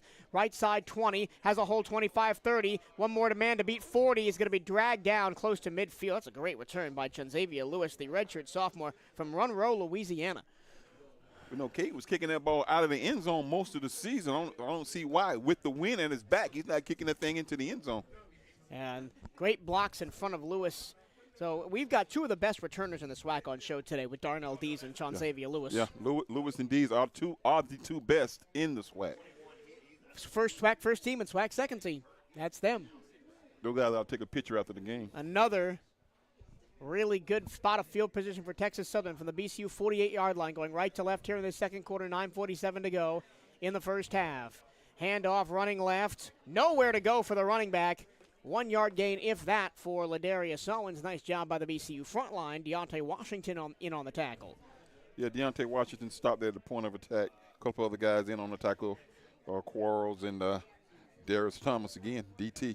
Second down and 9 from the 49. Jace Wilson in the gun, takes the snap. He'll look to throw. He's being chased to the right. He's going to throw it over the middle of the field. It's incomplete, and that's a straight drop by Trenton Leary, who was wide open on a comebacker. Yeah, Leary's momentum was carrying him to the left. It was like a back shoulder pass, and he was going one direction. He tried to reach back and get the football, but the little steam on it's going to bring up third down. Third down and 9 for Texas Southern. That was great pressure up the middle again by Deontay Washington. He forced Wilson to scramble out of the pocket almost immediately and then wait for that late route to develop. Need something good to happen right here on third down for the Cats. Third down and 9. Lost that screen again. 3 receivers right, none to the left. 4 down linemen for BCU. Here's the snap to Wilson. He's in the gun. He's now going to run. He's going to take off after escaping the pocket. 50, 45, 40, left side. Pushed out of bounds at the 35. Big first down for Texas Southern as nobody was in the middle of the field. See, they had no receivers to this side, so the back cleared out on a wheel route down the sideline. The linebacker picked him up. Nobody there for contain. And once he got past that front line, there was nobody there. They're getting close with no cigar. From the 35-yard line, Wilson keeps hit immediately. 1 yard gain. That's Shelton Quarles. Shelton Quarles on the tackle. Second down and 9. TSU are at the BCU 34. That was a 17-yard rush for Jace Wilson to pick up the third down. No gain on the play officially. Second and 10 from the 34. They send the back out of the backfield. Wilson takes the snap, throws down the middle of the field, wide open at the 10-yard line. First down, Texas Southern. Trenton Leary wide open again. He only had 1 catch before today's game this season, Trenton Leary. They had 2 guys wide open. They had a guy right behind him who was open. They just sat down deep in the secondary and made the catch. Tigers continue to go fast. It's going to be a rush up the middle to the 8. Second down and 8 from the 8. They can get a first down inside the 2. Would you say the defense is tired? Yeah, they are. Early in the second quarter, they played most of the first quarter and also this lightning speed of Texas Southern. It's another handoff left side, breaking a tackle. Owens towards the goal line down at the 1. First down and goal for Texas Southern. Owens is a big back. Correction, that's Ja'Cory Howard, the senior from Houston. 6 foot 225, Houston, Aldine High School. First and goal from the 1. Texas Southern looking for an immediate response to that Bethune-Cookman touchdown drive. Handoff left side, Howard, touchdown Texas Southern. Nobody there to stop him. And the Tigers maintain a 2-score lead as they're going to go up 17-7.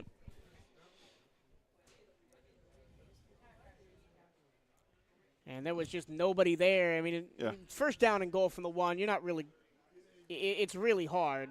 Correction, that was Ladarius Owens on the touchdown.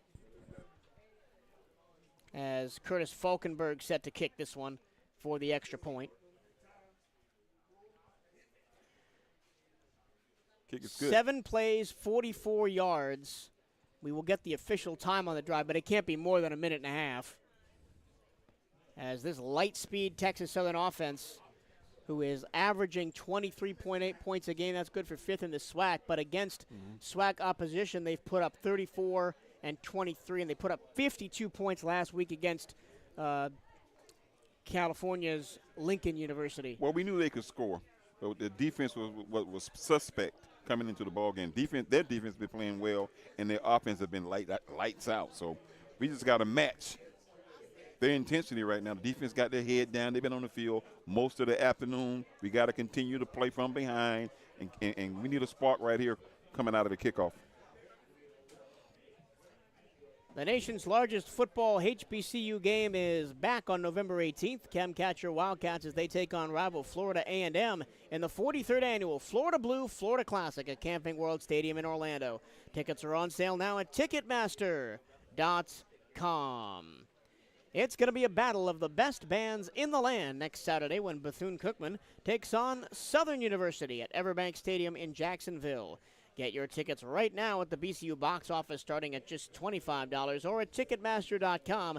The Marching Wildcats, the Human Jukebox. It all goes down next Saturday. And coming up at the half, Dan Ryan continues his insight to the 1973 Wildcat football team and some of their great moments. And we'll speak with AD and men's basketball coach Reggie Theus about the ribbon cutting of the new football field and more at the half on 1380 WELE. 7:15 to go here in the first half. It's 16-7. Did they miss the extra point? Yeah, They must have. must They got have. No, did they make the extra point? They made it. Okay, they got 16 on the scoreboard. They got 16 on the scoreboard. It's 17 to 7. The official stats have it 17-7. So it is 17-7 here. 7:15 to go in the first half. Wildcats and Texas Southern Tigers. And you got to feel that the defense is not going to keep that Texas Southern offense off the board for the entire game.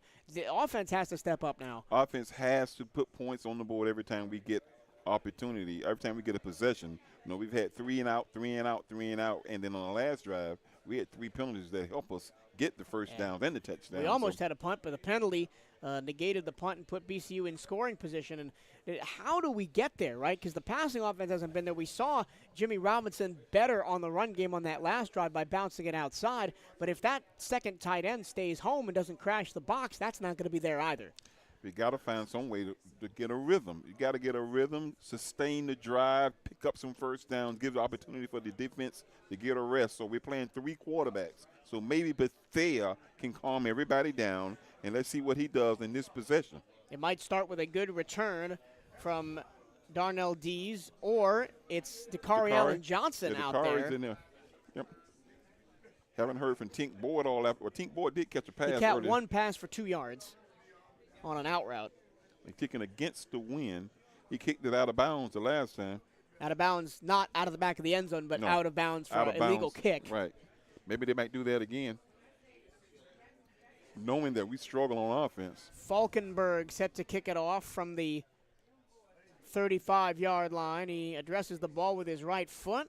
It's a low-line drive of a kick. It's arcing out of bounds again. And I wonder if that wind is really kind of angling away towards the press box, or he just completely shanked that one. He's not trying to kick the ball to D's, man. They know who the returners are in this fight. They have a great one. We have a great one. So they're just kicking the ball away from him, knowing that they can stop our offense. Well, they'll say, we'll give him the ball at the 35. Right. It's fine. We don't want Darnell Dees to break a big one. But here's what's interesting. It's almost halftime, and after the band, some folk going to be going that way, and while folk coming in, people might be leaving. We shall see. Yeah, that's going to be crazy. The home side is now completely full as we play 7:15 to go in the first half. Wildcats down by 10, 17-7. Ball at their own 35. It's Tyleek Bethea in the ball game. One receiver to each side. He's going to take the snap, hand off Terry Lindsay up the middle looking for a lane to the 39. Nice 4-yard run on first down. We're getting 5 yards on first down. It's second and third down where we're not clicking. Terry Lindsay, the redshirt junior out of Fort Myers, Florida. He stays in there. They bring in Khalil Overton at tight end, taking out Nabanye Moore at that position. 2 receivers left, single right, clock running. Under 7 minutes to go first half. Bethea takes the snap, hand off Lindsay. Nowhere to go, but now he bounces it outside, spins to the middle, and he's going to get a first down near midfield at the BCU 48. Good-looking run that time. It's the best run he's had all season. He bounced up in there, found the crease, picked up the first down. And what looked like he didn't really have much at the beginning of that play, but a nice spin move got him free. First and 10, Bethune-Cookman at the 48. Hand off Lindsay again. No, Bethea's going to keep delayed quarterback draw to the 45. Slides down 44-yard line. They're actually going to get him back at the 46. Are they going to – oh, Bethea is down. Bethea is down after a late hit. Is there a flag? I didn't see it. Yeah, they threw a flag right at Bethea. I did not see it, but Bethea down, and the injury woes at quarterback for this team continue. And he took a hard hit. And they're not going to show the replay on our screens, I don't think. And that's a good thing, too. It's not really right to show a replay like that. Clock stops, 6:17 to go as they tend to Tyleek Bethea. They're going to call target in on the play, and the player will be ejected from the ball game. Well, now they're going to have to review it because they have to review every targeting call. And that it gives us a chance to, man, just when you thought we were going to get some momentum at the quarterback position, Bethea was doing good. That was a good run, too, and he chose to slide and not fall forward and not try and fumble the ball. And now he is hurt. He is still down on the field as they are attending to him. And then now what do we do? Do we go back to Walter Simmons? Do we go back to Luke Sprague? Do we give Dominique Ponder a look? Well, that's what we've been doing all year long, going back to – after we get a guy hurt, we're going back to the beginning again. Yeah. So we will see what Coach Woody and the offensive coordinators Joe Gerbino and Dante Pimpleton want to do. And again, I was out of practice yesterday and watching Joe Gerbino work with the quarterbacks. He really emphasizes that passing motion. He's a great mechanics guy, trying to get them to throw back shoulder throws and deep throws down the middle. Bethea is up. That's good to see. He will walk to the sideline under his own power, which is good. But he was down and he was not moving for a good minute there, and that's always scary to see after a big hit. Well, now he's going to have to go into the tent for concussion protocol, and we maybe won't see him again this afternoon. Now the Wildcats will either use one of the quarterbacks they've used before or go to Dominique Ponder, who only has one pass on the season, and it was an interception in the Jackson State game. Why not? Why not? You're down 17-7. You got problems and injuries at quarterback. Might not get a kid a shot.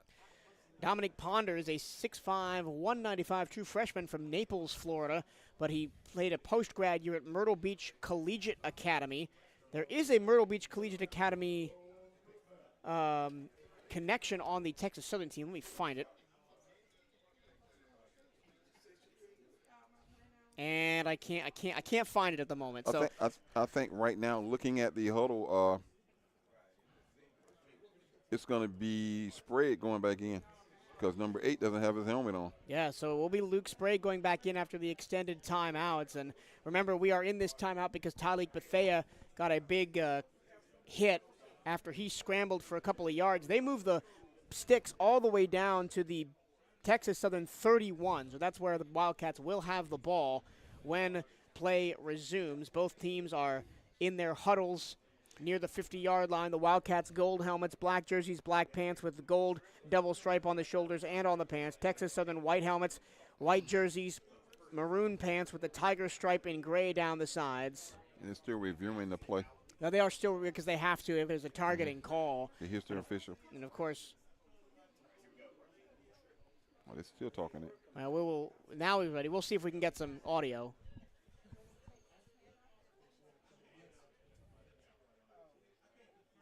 I think the referee's having trouble with his microphone. He might still be talking to the booth. Yeah, the replay official is literally across the wall from me. The glass. Across the guy in the the glass. pink shirt right there. Yeah, we can't hear what he's saying, obviously, and we just hope that Tyleek Bethea is okay. It was good to see him stand up, get up under his own power, walk off the field. He is now in the tent being attended to. They're keeping the ball where it is, so maybe they're in commercial and waiting to come out of the commercial to make the call. Yeah. Well, let's talk about the Wildcats on defense because it's been a little bit of a struggle. We haven't seen this defense struggle pretty much all year. How do we combat this really fast Texas Southern offense? You got to tackle well, and you got to put pressure on the quarterback. And we did play one series tight in the secondary, but then we get loose. That's when they get those first downs. All right. Players back on the field. It is Luke Sprague in at quarterback. 1st and 10 for Bethune-Cookman, going left to right from the 31-yard line. Sun at their back. 6:17 to go first half. Down 17-7 are the Wildcats. Boy, our quarterback situation is something else, man. And these guys injured. Just a personal foul, no targeting. So the defender will stay in the game for Texas Southern. Once again, 1st and 10 from the 31. We've got Davino Ellington, the wide receiver, to the short side right. Tink Boyd is on the far hash marks left. Dakari Allen Johnson goes in motion. Handoff weak side, and just maybe a 2-yard plunge up the middle for Terry Lindsay. Yeah, that cornerback crashed quickly on the cross buck. And they tried to do the exact same thing that Texas Southern did, which is motion everybody to one side and then run the other way. And it didn't really work. Only a 2-yard gain to the 29. Snap to Sprague. He rolls right, has immediately a man at his face. He's going to pitch the ball down the field and out of bounds, incomplete. He just threw it away. Third down. 3rd down and 8 now. And we're in field goal range, though. well, I think we might see a run here then, because just a run, get a couple more yards, and then set up for a field goal and be down by just 7 going into the half potentially. There's still 5 minutes and 40 seconds left, so Texas Southern can score again easily in that amount of time. 3 receivers left, single right. Sprague in the gun. 3rd and 8 from the 29 for Bethune-Cookman on the Texas Southern side of the field. Play clock down to 10. Sprague changes the play at the line, motions Terry Lindsay to his right hip. Claps his hands, takes the snap. Immediate pressure off the left side. Sprague throws underneath, caught at the 20-yard line. And we'll see where forward progress is. It's at the 19, first down, Bethune-Cookman. They're going to give him the first down. The big receiver. Jalen Brown. We haven't seen Jalen much this year, but Jalen's in the ball game this afternoon. Caught a touchdown last week at Alabama State. That was a great job by Luke Sprague to extend the play in the backfield. 1st and 10. Handoff, middle, nice cut by Lindsay. Fighting through arm tackles, and he's wrestled down at the 13-yard line, gain of 7. That's what Jimmy Robinson has to do. He has to bounce that thing to the outside because that crease on a zone block, the crease is there. And good-looking run that time by Lindsay. Timeout, Texas Southern. That was almost like a wrestling move tackle from Isaiah Bogarty on Terry Lindsay. Picked him up and threw him down like we were in the WWE. We'll take a quick break and be right back as the replay official comes on the field. 5:04 to go here in the first half of play. Wildcats in the red zone trying to do some damage, down by 10. This is BCU football on CatEye Network Radio and 1380 WELE.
Bethune-Cookman set up 2nd down and 5 at the 19-yard line of Texas Southern. No, we're at the 13. Well, actually, 13-yard line of Texas Southern. After Jerry Lindsay's had himself a decent drive, they're going to send the players back to the benches. They're still in the timeout. Oh, they're still in the the timeout coordinator was still on the field, and everybody was gung-ho, ready to get back to action. And then we have some time to talk about it. Let's talk about some statistical leaders for Texas Southern. Jace Wilson has 117 pass yards. Luke Sprague, 21. Walter Simmons, 10 for Bethune-Cookman. Texas Southern, Trenton Leary, 4 receptions. Nobody else has more than 1. Nobody has more than 1 reception for Bethune-Cookman. Trenton Leary, 67 yards. Davino Ellington, 12 to lead the Wildcats. Ladarius Owens has 2 touchdowns. Tyleek Bethea, the only Wildcat scorer. Ladarius Owens has 50 rushing yards. Jimmy Robinson, 35. Terry Lindsay, 30. They've had the carries kind of much split between the two. And so we've had, 5 running backs take meaningful looks this season, and now we're kind of getting down to the two we want. Well, obviously, if Javensley Bazul was out there, It'd be a different story. it would be a different story. But Lindsey and Robinson have done well. It's Lindsey in the ball game right now on the right hip of Luke Sprague. 2nd and 5 from the 13-yard line of Texas Southern. Wildcats trailing by 10, 17-7 with 5 minutes to go in the first half. We practiced this red zone stuff the other day. Let's see how it comes out. One receiver to each side. 6 on the line for Bethune-Cookman. It's going to be a handoff to Terry Lindsey up the middle, jump cut, falls forward past the 10, and a first down and goal for BCU from the 7-yard line. Terry Lindsey is really hitting that hole hard. We're going to run hurry up, so they can't sub. And now we're going to run some up-tempo offense, try and give Texas Southern a taste of their own medicine. First and goal from the 7, handoff to number 7, and nowhere to go. That's a great tackle by Jacob Williams. That's Texas Southern's best tackler. He only gains 1 yard. Picked up a yard. Picked up a yard to the 6. Look for Luke to pull that thing and hit a slant right here. Just setting up something. Well, if Here comes the car. Here comes the car. Watch the slant. Dakari Allen Johnson caught a touchdown pass against Savannah State in the similar position as he crossed from left to right in the back of the end zone. Same formation. He's on the left side. He's going back to the left side again. Yep. Boyd and Allen Johnson on the left-hand side. Jalen Brown on the right-hand side. 2nd down and goal from the 7-yard line. Sprague takes the snap, pressure off the edge, throws a wheel route, drop by Lindsey. Well, Lindsey was about to get hammered. He was in the air. He jumped to try and make the play. Jacob Williams was about to just lay the wood on him and drop the ball. 3rd and goal. Yeah, the guy came off the end clean to nobody blocked him, and it made Sprague hurry that pass. He felt the heat coming from his backside. Chandler McAlpin is the right guard for Bethune-Cookman, and he's getting beat pretty consistently. 3rd and goal from the 7. What do you do? Are you conservative, or do you go take a shot to the end zone? Take a shot to the end zone and kick the field goal if you can't make it. Just one receiver each side, Brown and Boyd. Right and left. Sprague takes the snap. Inside handoff. Lindsey trying to push the pile to the 5. And a fumble on the play. Texas Southern's got it. It is Jacob Williams, and he's going to run it all the way back for the other way for the touchdown. Touchdown, Texas Southern. And another gut punch for Bethune-Cookman from end zone to end zone for the Tigers. 2nd fumble on the day for BCU. Trying to get the extra yardage. You had a scrunch up in there, and the ball was stolen, fumbled. Texas Southern takes it 97 yards for the touchdown. I'm telling you what, Jacob Williams, 9 tackles in the first half, and now a fumble recovery touchdown, and he ripped it out too, looking at the replay. He ripped it out, and then he had the speed to just take it all the way. Nobody on Bethune-Cookman realized what was happening until he was about 20 yards down the field.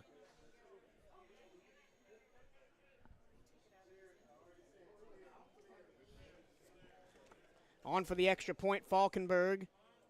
It's up, and it is good right over the marching Wildcats. And, man, Texas Southern 24, Bethune-Cookman 7 from end zone to end zone on a scoop and score for Texas Southern.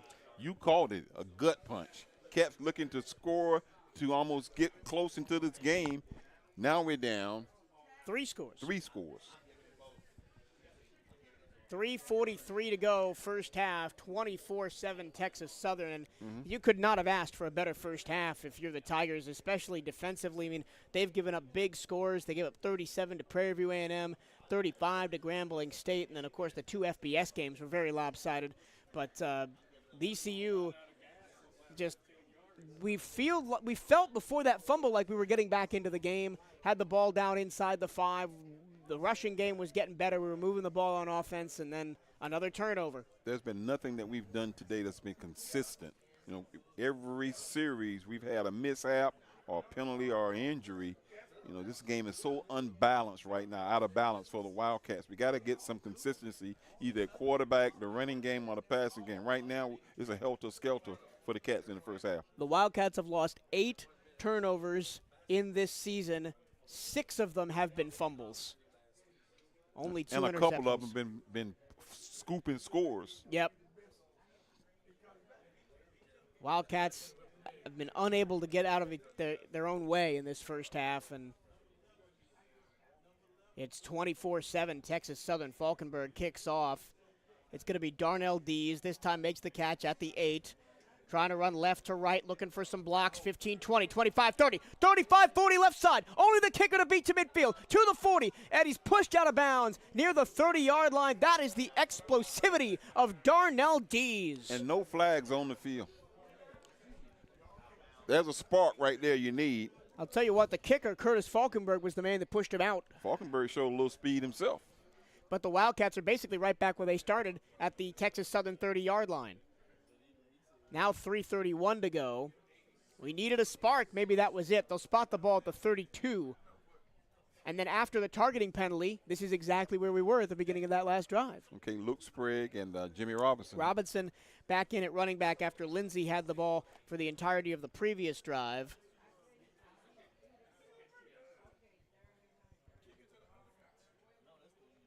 From the 32, handoff Robinson, looking for a lane, won't find one, pushes the pile forward.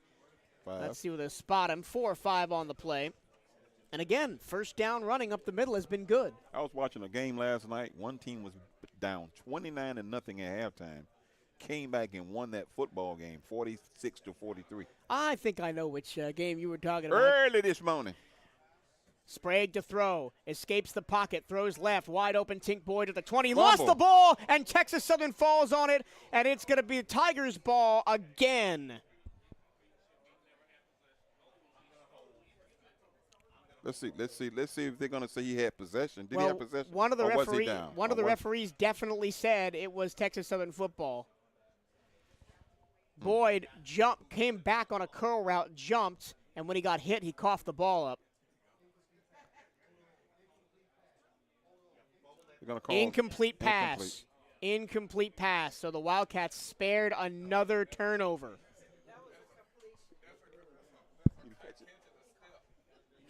We're looking at the replay right now. Home cooking. Yeah, I agree. A home little cooking. bit of home cooking. He took a step before the ball was punched out by the defender, but The last time they gave us one, we went down and scored. We need to put some points on the board because of that miscue right there. 3rd down and 5 from the Texas Southern 27 coming up, This 2-down territory for you, would it be? probably, with less than 3 minutes to go in the first half, 2:59 officially.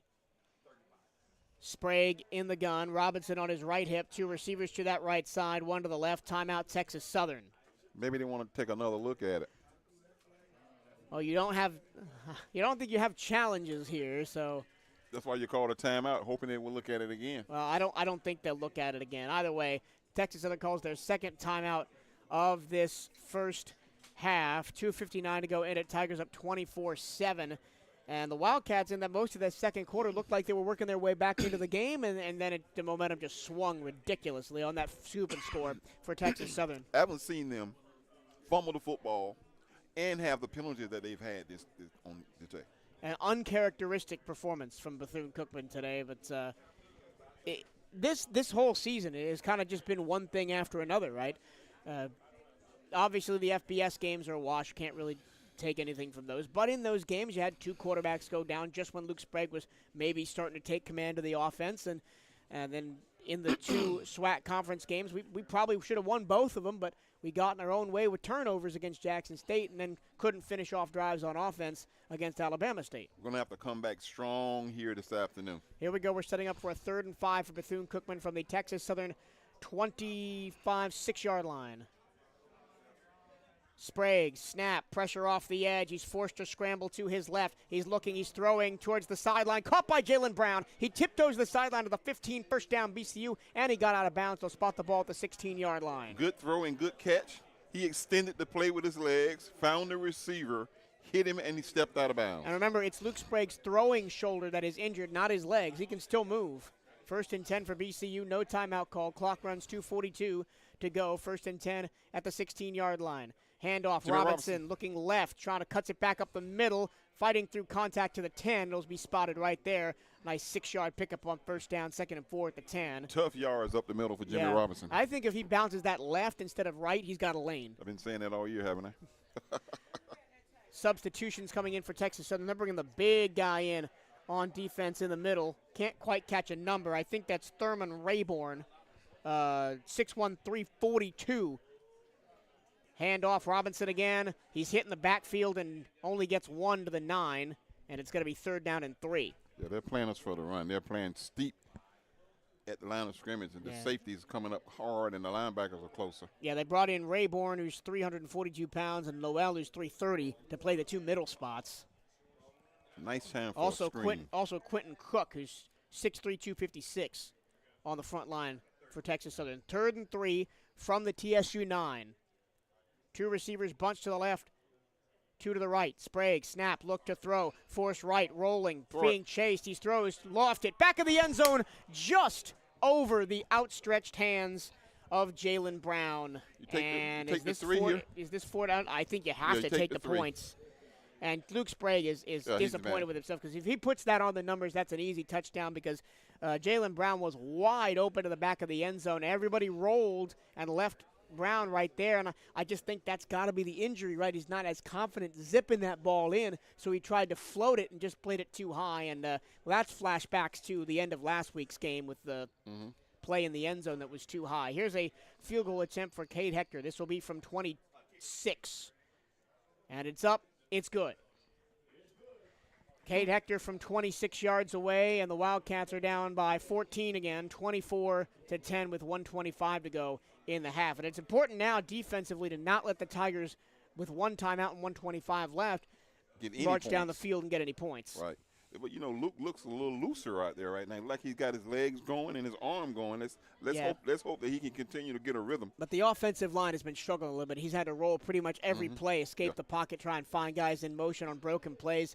And we will see what happens as we move forward with 1:25 left to go. Men's basketball head coach Reggie Theus and women's basketball head coach Janelle Creighton are ready to tip off the 2023 Wildcat basketball season. It's right around the corner. And season tickets are on sale now at the BCU box office for just $225 on the lower level and $125 on the upper level. Wildcat basketball wants to see you this season at Moore Gymnasium, and you are going to want to watch those Lady Wildcat women's basketball team. They are going to be very good this year. I'll be sitting on the front row down there by the Cookman Crazies. 1:25 to go here in the first half. Wildcats down 24-10, kicking off left to right after the field goal by Hector. Hector kicks it off to Lewis, takes it at the 5-yard line, right out of the middle, 10, 15, 20, finds a lane, tries to spin out of a tackle. That's a great tackle by BCU, right through the middle there. Malik Stinnett, the linebacker, playing special teams, wrapped him up at the 26-yard line. Actually spot him back at the 24. I saw Janelle on campus yesterday. She had some recruits, man. She had a girl 6'4", and taking her into the weight room to show her what the weight room looked like. And she was with her parents, and she looked Google-eyed at it, and a lot of stuff was going on. They're getting ready to ribbon cutting, and she brought in some recruits for this weekend, so they're here for homecoming. 1:18 to go first half. Wildcats down by 14, trying to avoid it being more on defense here. Need a turnover right here. Jace Wilson once again in the gun. Ladarius Owens on his left hip. He's going to take the handoff, try and bounce it outside to the left. He's being chased by De'Aris Thomas, turns upfield, and gets to the 29-yard line for a gain of about 6. Correction, that was Ja'Cory Howard on the carry. We've been able to stop the run up the middle, but when they go east and west, it's been tough sledding for our defense. Gain of 6, 2nd and 4 at the Texas Southern, 29. They bring in Ladarius Owens at running back. Snap to Wilson, handoff middle. Owens makes a jump cut, trying to get to the left. First down at the 34-yard line. Brought down from behind by Ebenezer DeBula. The clock stops on the first down. First down because we're inside of 2 minutes. That's the new rule change this year. And number 76 has to come out. His helmet's off. New lineman coming in. That's the big offensive lineman, Dennis Jones, 6'6", 365 from DeSoto, Texas. 2-by-2 in stacked formation, the wide receivers. Ball far hash. 29 seconds to go. Clock runs on the snap. Wilson throwing deep down the middle. One-on-one coverage. It is caught. A leaping catch over the defender. Clock stops. It was caught by Jaron Johnson. Back shoulder pass that time. He was covered. That was a great throw by Jace Wilson. They're approaching field goal range. They move the sticks now to the 36-yard line of Bethune-Cookman. Wilson takes the snap. Play action. He throws it out of bounds. Out of bounds. Nice pressure by Adrian Hall off the right side that time. Ebenezer DeBula going to come back in as the Wildcats get a chance to substitute on defense. Also, Jeremy Greaves in at defensive line. Ball spotted at the Bethune-Cookman 36-yard line. 13 seconds to go in the half. Texas Southern has one timeout. Looking to get at least into field goal range for Curtis Falkenberg. 4 receivers to this side. 4 receivers to the wide side. That's the left. Single receiver right. Wilson alone in the gun on 2nd and 10. Wilson takes the bell tie snap, looking, now stepping up and run. Design quarterback run. He's going to make a cut past Dearest Thomas, gets to the 25-yard line. First down at the 25, and the clock stops with 4 seconds left, and I think they're going to call a timeout and bring the field goal unit on there. Yeah, he's coming on for the field goal. So that's, again, they've cleared out everybody out of the backfield, put everybody to one side. The quarterback just takes off. That's a great formation. We need to try to run that. So here is Curtis Falkenberg. His long on the season is 41. This will be exactly 41 yards on the try. The holder is Ian Means. Falkenberg, the left-footed kicker. Why not call a timeout and ice him? There you go. Call a timeout and ice I don't him. think you can anymore. The new rule, you can't call back-to-back timeouts. Not the same team. Here's the snap. Kick on the way. It is in the wind. It's hanging up in the wind. It is short. It's oh, good. no, it's good. It got over there by maybe half a foot. I thought it was going to be short, holding up in the wind. But Texas Southern heading into the half with a 27-10 lead, and the Tigers, they're jumping around. They're really energized, and they are just taking all the wind out of this stadium. Yeah, I saw the same thing last night at Colorado. They were up 29-0. Let's see what happens here in Daytona Beach. Remember, coming up at the half, so I find my read, Dan Ryan continues his insight into the 1973 Wildcat football team and their great moments, and we'll speak with AD and men's head basketball coach Reggie Theus about the ribbon cutting of the new football field and more. That's coming up in just a few seconds after the statistical breakdown. The one to scan the score is Texas Southern 27, Bethune-Cookman 10. Texas Southern on offense. 97 rush yards, 146 passing yards. Jace Wilson is 10 of 20 for 146 yards, no touchdowns, has been sacked 3 times. Owens has 61 yards on 8 carries and 2 touchdowns. Wilson, 39 yards on 8 carries. Howard has carried the ball 3 times for 11 yards. Receiving for Texas Southern, Leary has 4 catches, 67. Johnson, 2 catches, 28. Owens, Blanton, Davis, and Howard each have 1 catch. For Bethune-Cookman, they've played Luke Sprague, Walter Simmons, and Tyleek Bethea all at quarterback. It was Tyleek Bethea who got injured in that first half, and Luke Sprague closed out the half. Sprague, 4 of 9 for 32 yards. Simmons, 2 of 4 for 10 yards. Each of them were sacked once. Rushing, Jimmy Robinson, 10 carries, 48 yards. Terry Lindsay, 10 carries, 39 yards. Tyleek Bethea, 7 carries, 7 yards, and a touchdown. Walter Simmons, 3 carries for 4 yards. Luke Sprague did not carry the ball outside of being sacked once. Bethune-Cookman, Jalen Brown, 2 receptions, 21 yards. Ellington, 1 reception for 12. Boyd, 1 for 7. Overton, 1 for 3. And Allen Johnson, 1 for -1. And listening to those stats, it pretty much tells the story, except the Wildcats were down inside the 5 and fumbled the ball. It was picked up by Texas Southern's Jacob Williams and run 98 yards back for a touchdown. That was pretty much the backbreaker of this first half. And the Wildcats were about to be down by 3 if they punched that in the end zone. Yeah, we shot ourselves in the foot here in the first half. Homecoming, a lot of festivities going around. These young kids, first time HBCU homecoming, and look a little bit distracted here in the first half. Let's see how we come out in the second half. We played a heck of a ball game up in Alabama State last week on their homecoming. I have not seen that same team here this afternoon. We definitely have not. Once again, your score at the half, the Texas Southern Tigers 27, the Bethune-Cookman Wildcats 10. We now send you back to the studio with Larry Steele and Dan Ryan for the halftime report.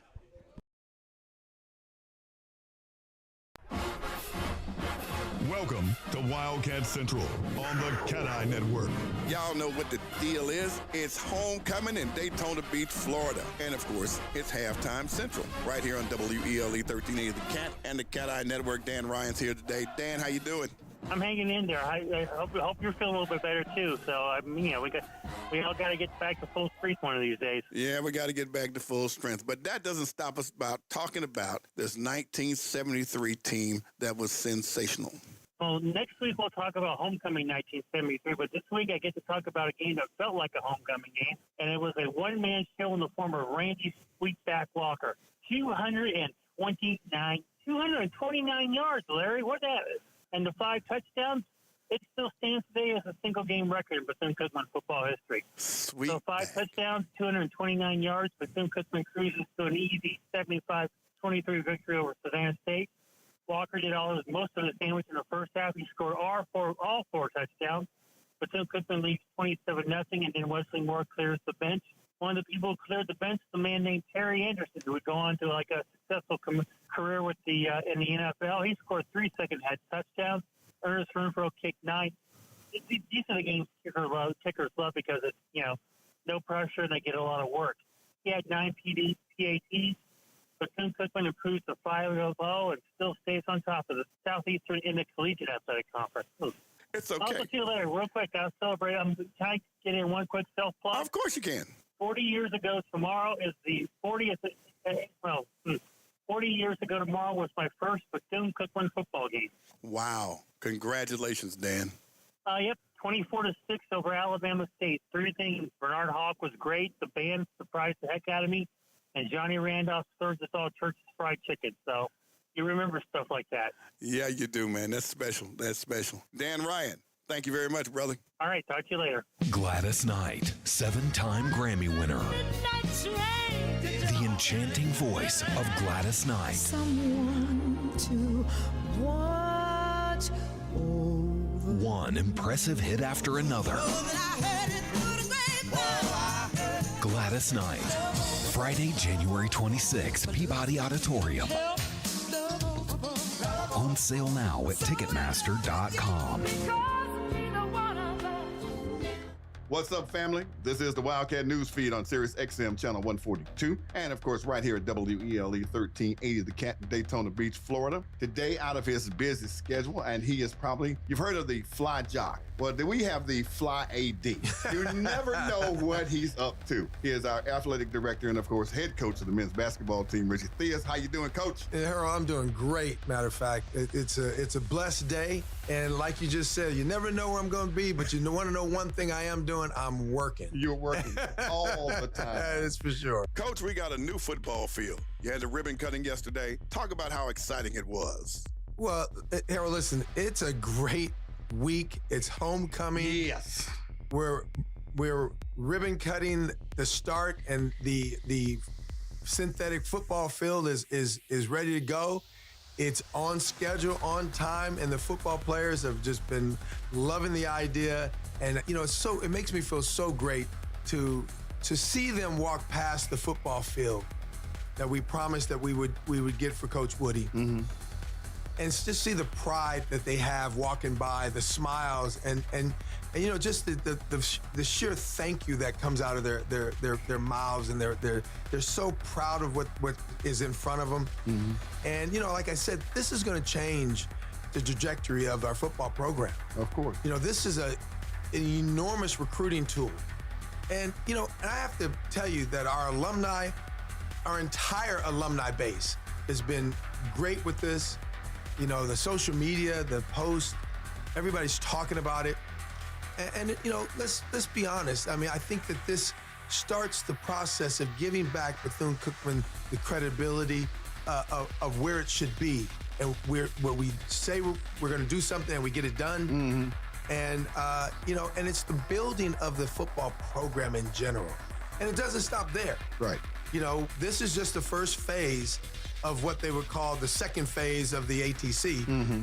The Larry Hanfield athletic building. So when you think about this football field, I know Coach Woody is just ecstatic about it. It's a beautiful field. Yeah. It is, especially with the BCU logo right in the middle of it. That is beautiful. Yeah. And you've kept your promise. You said it was going to be built on time. Oh, listen. We said it would be done in September, and it's done. It's been finished for about 2 weeks. We had to let things settle in, and right now we're in the process of doing the fencing around it and really the landscaping. I've got a couple of things to do with the city coming up here in the next couple of weeks, but just putting the finishing touches on it. And I've already started moving on the locker room now. Wow. And again, there's so many opportunities. Everybody's talking about giving. Coach, let me just intervene right here. You had an AD reception yesterday where you invited BCU alumni, families, and friends to come because giving is a necessity for athletics, and we're trying to continue to build not only on the football field, but there are other necessities that we need. Because people need to know that they've got this beautiful football field, but they don't have a locker room. Of course. And the second part of that for me is to get them a temporary locker room that we're trying to eventually turn into the permanent locker room, which I think is the best way to utilize the money because it's kind of like, all y'all know about layaway. Who doesn't? Yeah. So you're basically renting to own, basically. Right. So you have a chance to put some money into a temporary locker room and keep on raising money to turn it into the permanent locker room. And I know that Woody is just anxious to get in there, anxious to get out on that field. Yes. And we're just really proud of the way it looks. Well, it goes with your vision, and we've heard your vision before. So for those who haven't heard your real vision, would you just give us that vision again? When I first got here, I started to look as an athletic director and the basketball coach. I knew that Moore's Gym was a challenge. But looking around, at least we do have a place to practice. Football doesn't have anything. They didn't have a on-campus football field. We're spending, an enormous amount of money every year to bus them back and forth to the stadium. They really never had a place to hang their clothes, to store their equipment, to wash their laundry. I mean, we spend a lot of money every year. And we've heard that number before. Well, it's close to $200,000 every year. That's just to do uniforms. Between traveling back and forth to the stadium, doing their uniforms, and just really, it takes them out of their day also. Now they can spend more time with their academics. They can spend more time on the football field because now it's right there in front of them. My thought was we have to do something to really move our football program. You can't expect the football team to flourish in today's world. Yeah. Not back in the day, but in today's world, without having some facilities. And you have to be competitive when recruiting in all phases. On every level, matter of fact. Right. And this puts us on par with the best, practice facilities in the SWAC. And again, it's going to give Woody the chance to recruit the players that he needs to actually win the SWAC championship. And that's what this is all about. Yes, it is. Getting your degree and winning championships and trying to extend your college career on every level. A lot of people ask this question, so I'm going to ask you, why did you name it the John Bryant Field? Getting to know Mr. Bryan has been such a joy. Good times, bad times, Mr. Bryan has always been there. Somebody that we can count on to give,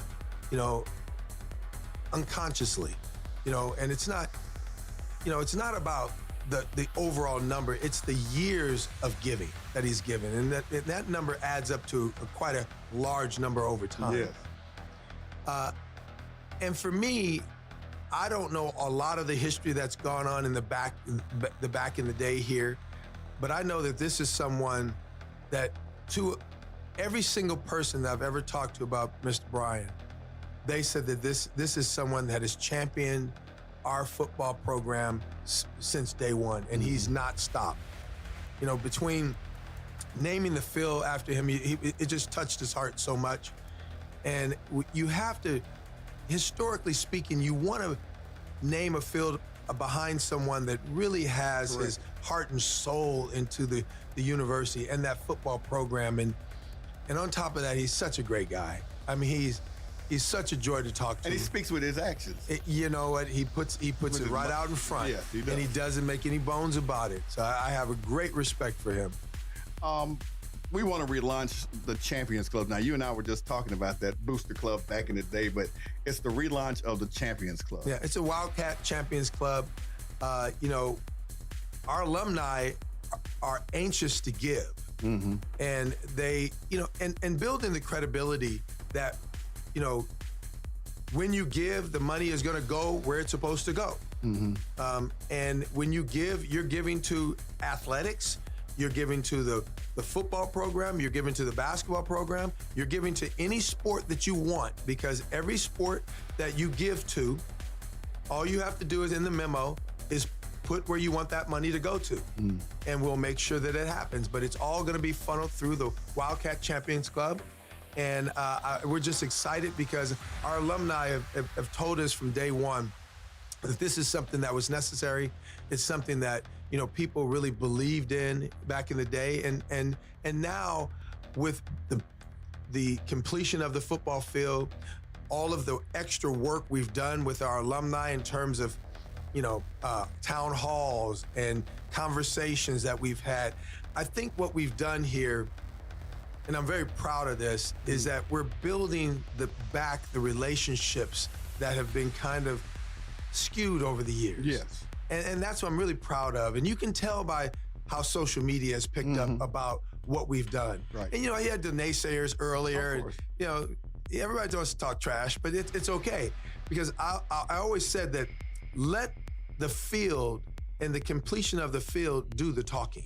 You know what's been very important that I've seen with the field?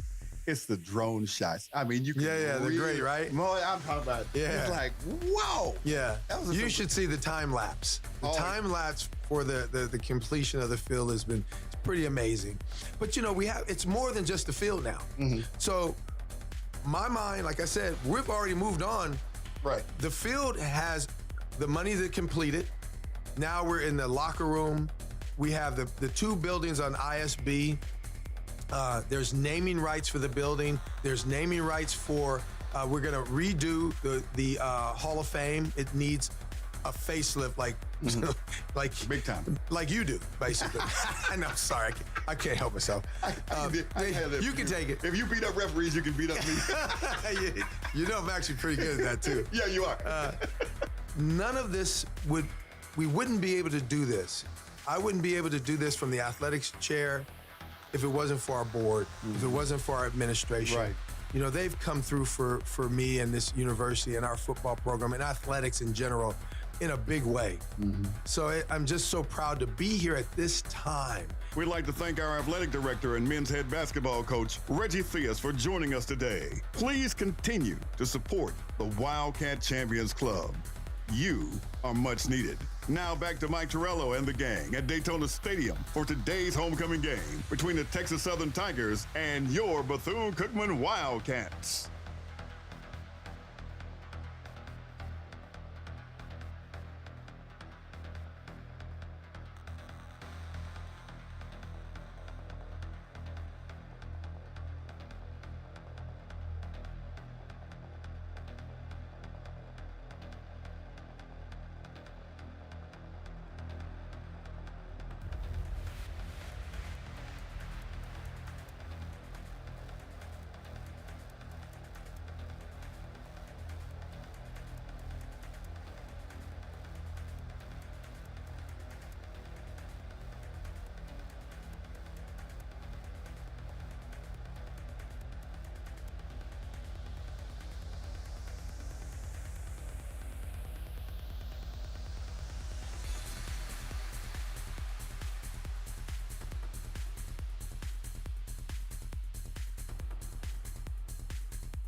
Welcome back to the broadcast booth here at Bethune-Cookman University's Daytona Beach Stadium at Larry Kelly Field. It's your halftime score of the Tigers of Texas Southern 27, the Bethune-Cookman Wildcats 10. Let's get you your out-of-town scoreboard for this afternoon on this college football Saturday. First off, in the SWAC, Mississippi Valley leading Arkansas Pine Bluff 14-10 in the third quarter.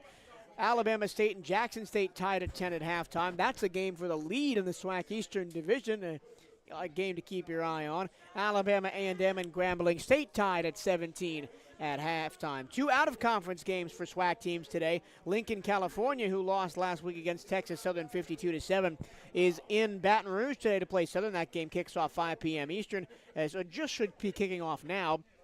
And at 7 p.m. tonight, the Panthers of Prairie View A&M host Houston Christian in an out-of-conference matchup. Let's get you some scores around the college football world in the top 25. Utah over Cal, 17-7 in the third quarter. Penn State 21-0 over UMass in the second quarter. Oregon 15, Washington 14, that game in the second quarter. That's the game of the day. College Game Day was out there. I'm looking forward to going back and watching that one later today. Tennessee down to Texas A&M, 10-7 in the second quarter. Oklahoma State up 24-19 against Kansas. Louisville and Pittsburgh later. Arizona, Washington State later. Auburn, LSU later. USC, Notre Dame. Miami, North Carolina. That's the big nightcap game on ABC. Missouri and Kentucky. UCLA and Oregon State. And NC State and Duke. That's your top 25 games today. Already gone final. Vanderbilt over Georgia, over Vanderbilt 37-20. Michigan big over Indiana 52-7. Ohio State big over Purdue 41-7. Florida State big over Syracuse 41-3. And Alabama scrapes by Arkansas 24-21. This Alabama team, man, they're shaky this year. Oh, my God. Look what happened to Nick Saban, guy. I don't know. That's your out-of-town scoreboard for the SWAC and FBS top 25. Once again, your score here. The Tigers of Texas Southern 27. The Wildcats of Bethune-Cookman 10. Let's run you through some first-half team stats. Texas Southern 13 first downs to BCU's 10 on 28 rushing attempts. 2.5 yards a carry. That's where is total yards on this list? Oh, it's over here. Excuse me. 71 rushing yards for Bethune-Cookman on 28 attempts. Passing, Bethune-Cookman is 6 of 14 for 113 yards. Texas Southern is 10 of 20 for 243 yards and a touchdown. The Wildcats have been at their best on kick return. They have 2 for 86 yards, both of those Darnell D's. Is Darryl Latil, what do we got to do to pull this back? You mentioned the Colorado game last night where Sanford was down by 29. They came back to win. We're down by less than that. We're down by 17. But we're kind of a sinking ship right now. What do we do to bail us out? Well, it's a tale of two halves. Last week we saw us play a great first half and a subpar second half.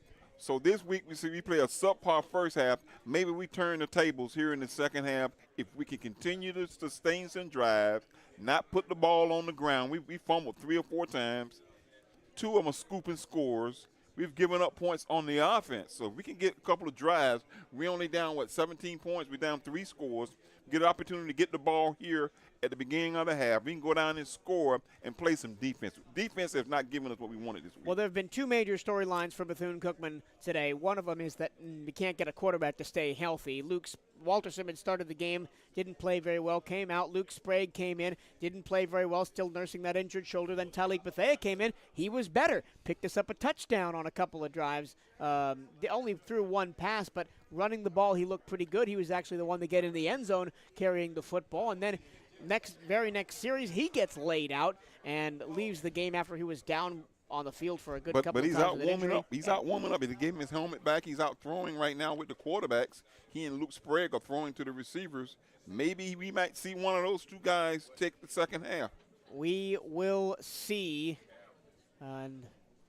It's been an adventure at quarterback for this team this year. I was talking to our SID, Bryce Wojnowski, at the break, and he said it's like a scarlet letter playing quarterback for this team right now.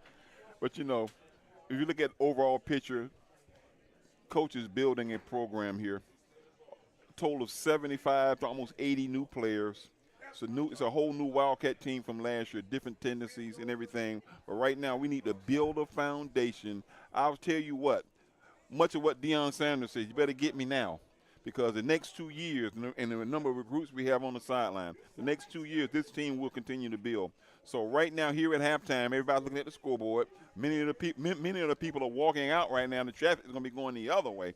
But second half, let's see what we can sustain. Let's see which one of the quarterbacks can get the rhythm to possibly bring the Cats back from 17 points. It could be done. The home side's still pretty full. The road side thinning out over there. Yeah. But they got to wait for the shuttles to get out. They can just walk across the street and wait for the shuttle. Once again, your score at the half. We've got about 3.5 minutes until kickoff of half number 2. Tigers of Texas Southern 27, Wildcats of Bethune-Cookman 10. Come be a part of BCU Athletics and support the CatEye Network. If you or your business is interested in partnering with us here at the CatEye Network, you can reach out to the Wildcats Athletic Communications Department at bcusportsinfo@cookman.edu. That's bcusportsinfo@cookman.edu. I mentioned there were 2 storylines in the first half of Bethune-Cookman. One was injuries to quarterbacks. The other one was they couldn't get out of their own way. They fumbled the ball twice. One of them was taken back for a score. They almost fumbled the ball 3 times, and that was ruled an incomplete pass when maybe it shouldn't have been. And again, they've given up key opportunities to stay in this game. We knew Texas Southern could score the ball. I don't think we would know that they would be this good and run through our defense like they have, but the offense has given up opportunities to keep this game close. It seems like we've always been knocking on the door in every phase of the game. We've knocked on the door with the offense. We've knocked on the door with the defense. We're not getting the answers that we want. We're close, but no cigar yet. This team still doesn't have an identity, and we're midway in our 6th game. Yeah, Game 7, of course, next week, the big one, showcase game up in Jacksonville. We got Southern coming into town. That's going to be a real tough game. Southern's got a great offense as well, kind of like this Texas Southern team really likes to throw the ball. They got great athletes and some big guys, too. So we'll see how that goes next week. And there might be a reckoning on the practice field this week because the last 2 games, we've gone home, we've gotten on the plane and come home and said, we could have won that game. We're okay. Brand new rebuilding program. We were right there at the end in 2 straight games. This is the first game this season against not a D1 school, against a non-D1 school that we're kind of thinking, what's going on here? And both coaching staff and players are going to have to answer the call. But we came out flat, first of all. We didn't come out with the intensity that you need for a homecoming. You got a nice home crowd, a large crowd. We came out, first play of the game, a penalty, something uncharacteristic of the Wildcats. And we put the ball on the ground, and we have not made some tackles.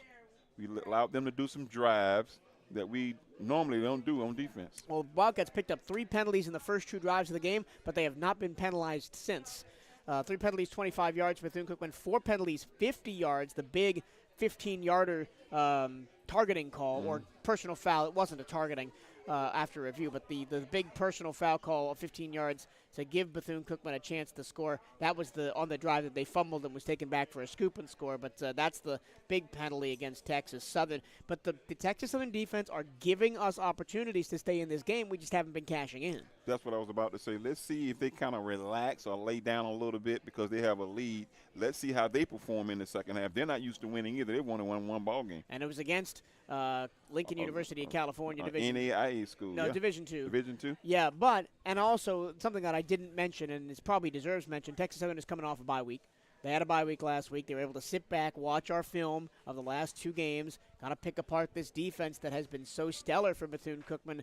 And with the offensive talent that they have at quarterback, especially with Jace Wilson, it's incredible to think that he is their 2nd-string quarterback. Yeah. Andrew Body from Corpus Christi, Texas, ranks 3rd all-time in Texas high school football passing yards. 13,000 passing yards in high school for Body, and he's up here with the coaches. Yeah, I saw him early in the game, and he was down talking to Charlie Neal, too, so they might have him in the booth out there calling, maybe calling some of the offensive plays. Yeah, he was up here talking to me and talking to the HBCU Go guys doing the TV broadcast before today's game. Here we go.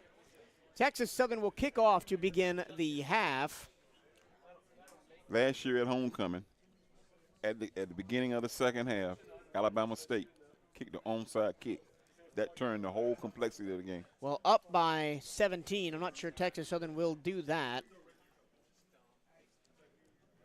It is Curtis Falkenberg. They're set to kick this one off from the 35. Let's see if they kick it to D's again. They do kick it deep. It is going to be D's. Catch at the 10-yard line on the sideline. Looking for blocks, cutting back to the left. He's upended at the 21-yard line. Great tackle there by Texas Southern's Gustavo Romero.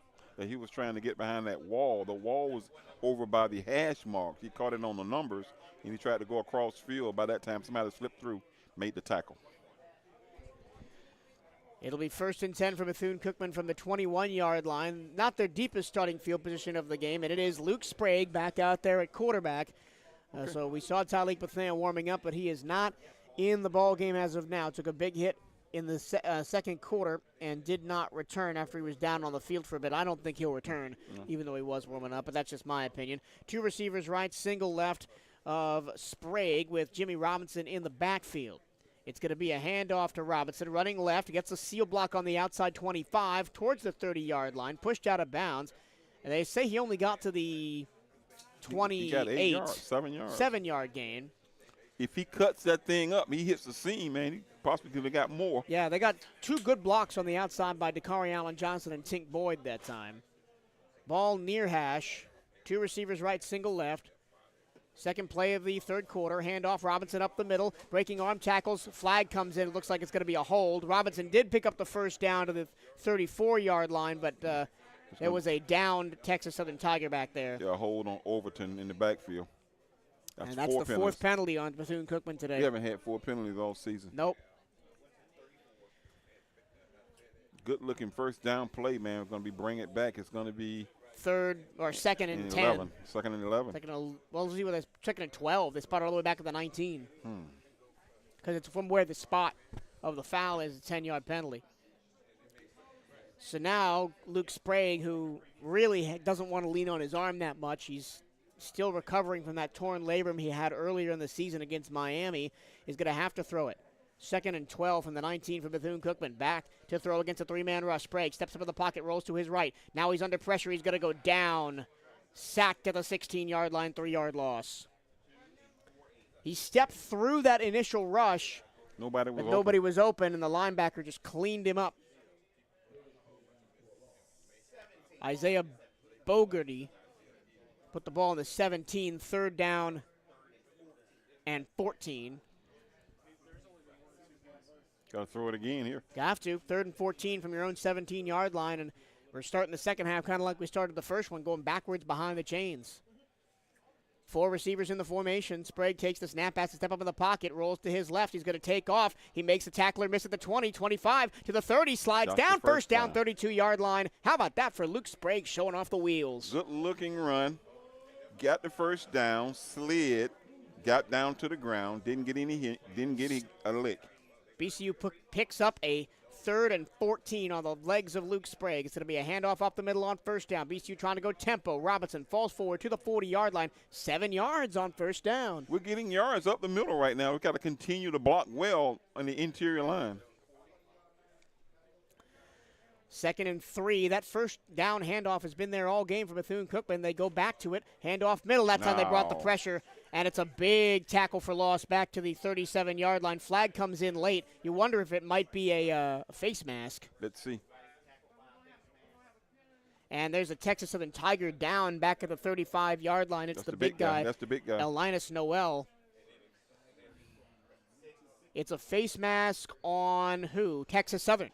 So Noel tried to bring down Jimmy Robinson with a face mask, and then he looked like he twisted something. He's hobbling off the field now behind the play. BCU going to move him all the way to the Texas Southern 45, first down. 5th penalty of the game on the Tigers. They've been giving us opportunities with their penalties. They have indeed. 2 receivers right, single left, tight end right, handoff, strong side, short side right, cutting it back up the middle. That's 33. Bivens. Bivens still going, bouncing off tacklers, 35. First down, 34-yard line of Bethune-Cookman. He's still trying to push the pile. He eventually falls to the 34-yard. He picks up the first down. He did, and Bethune-Cookman is now trying to go fast. They're trying to give Texas Southern a bit of their own medicine, but there's another Tiger down behind the play.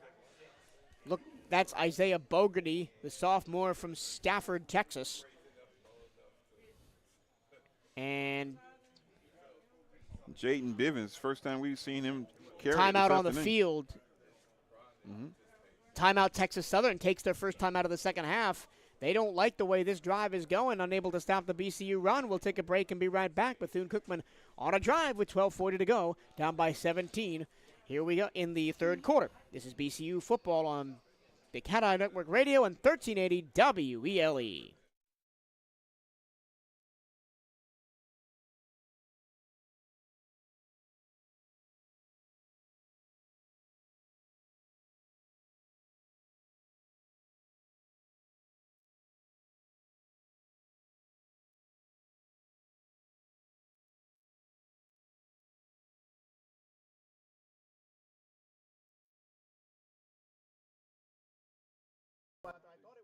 And the other kid, Makai Shaw out of California, Yeah, I don't think we see him though. I hope we don't see him. He's not on my chart. I saw him on the sideline. I saw him. I know he was dressed. I don't know where he went. Was 20. Omari, no.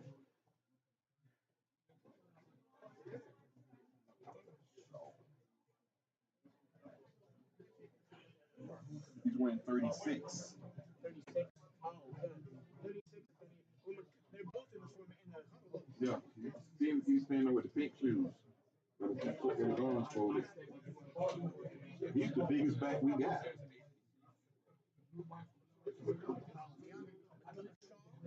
Shaw is.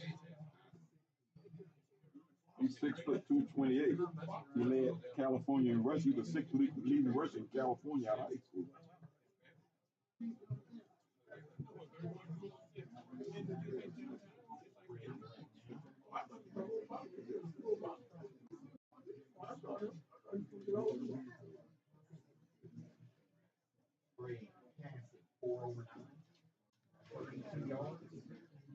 Rushing right now, Spring is 3 over 16. Yeah, 3 over 7. 3 over 7. 3 over 7. Cheap touchdown out of this. Play some defense.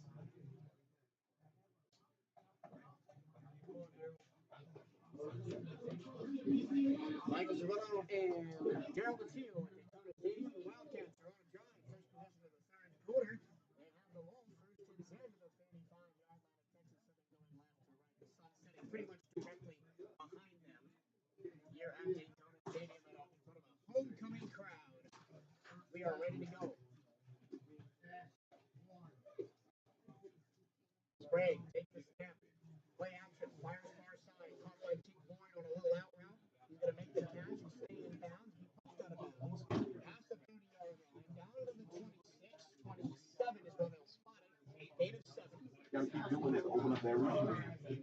The running game out. Yeah, because we're doing good in the running game when they're not stacking the box. If they stack the box, we're having some trouble. 3 down line for Texas Southern. 4 linebackers in the game. Snap to Sprague. Hand off. Bivens running left. Gets around the outside 35. 25. Goes forward. First down to the 21-yard line. No, I was talking about that game that we watched on television. They were down 29-0. They found something that worked. That's how they came back. We found something in that week.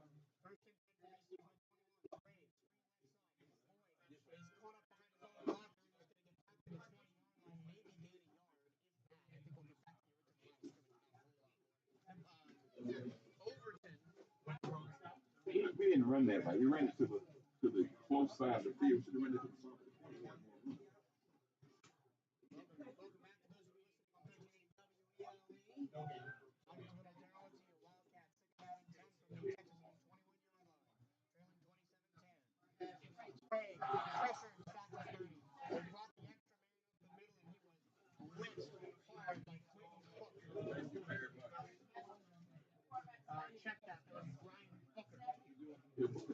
Wing right up the middle.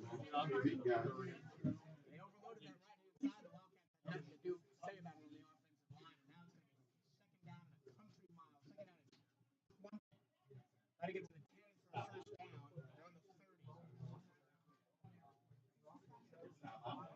first down. They're on the 30. They gave Texas Southern a sideline warning.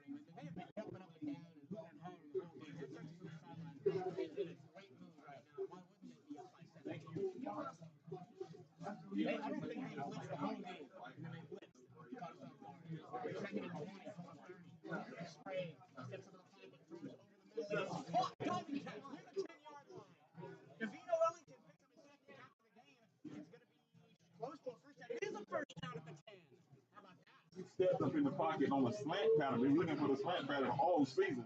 He threw it low, but DeVito went down and we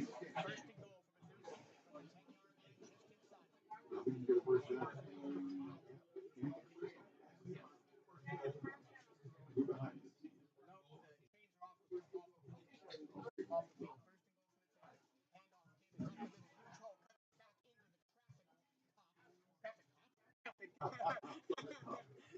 That's a good one, yeah.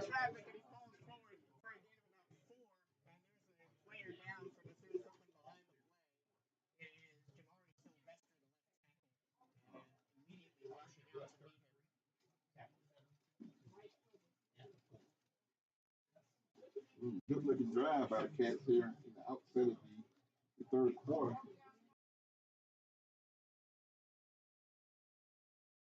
Since the outset of the third quarter. Apologies for the audio issues. We are working that out.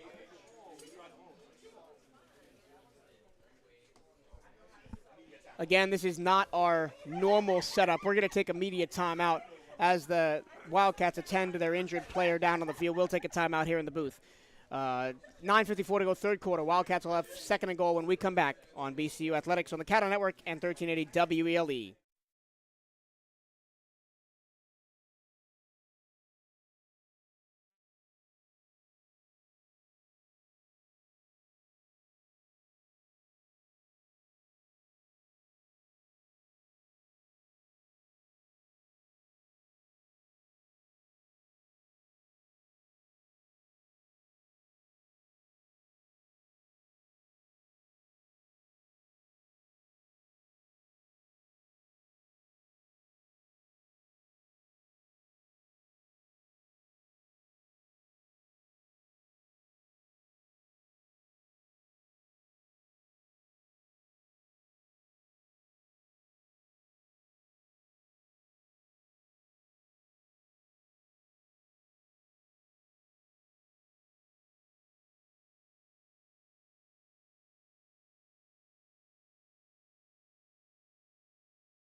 Check 1 2. Check 1 2.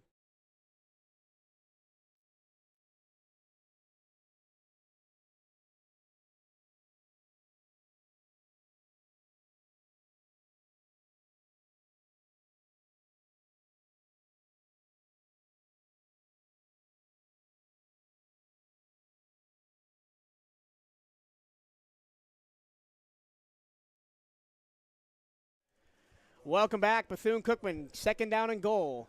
After the unfortunate injury to their left tackle, Jamari Sylvester, it'll be Aaron Overton Jr. in at that spot.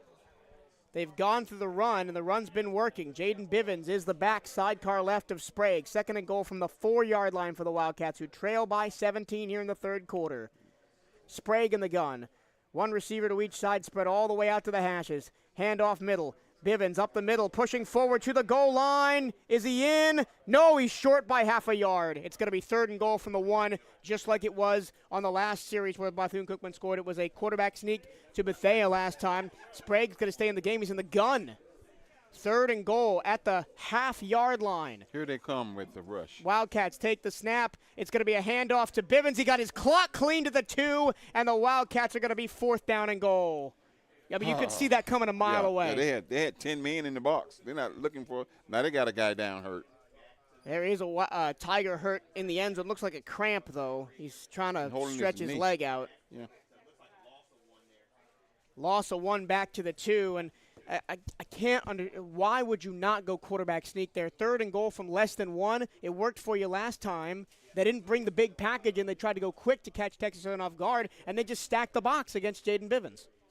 Well, because you got a different quarterback in the game. You had Bethea the last time. This time you had Sprague. You don't want to pile him up in there.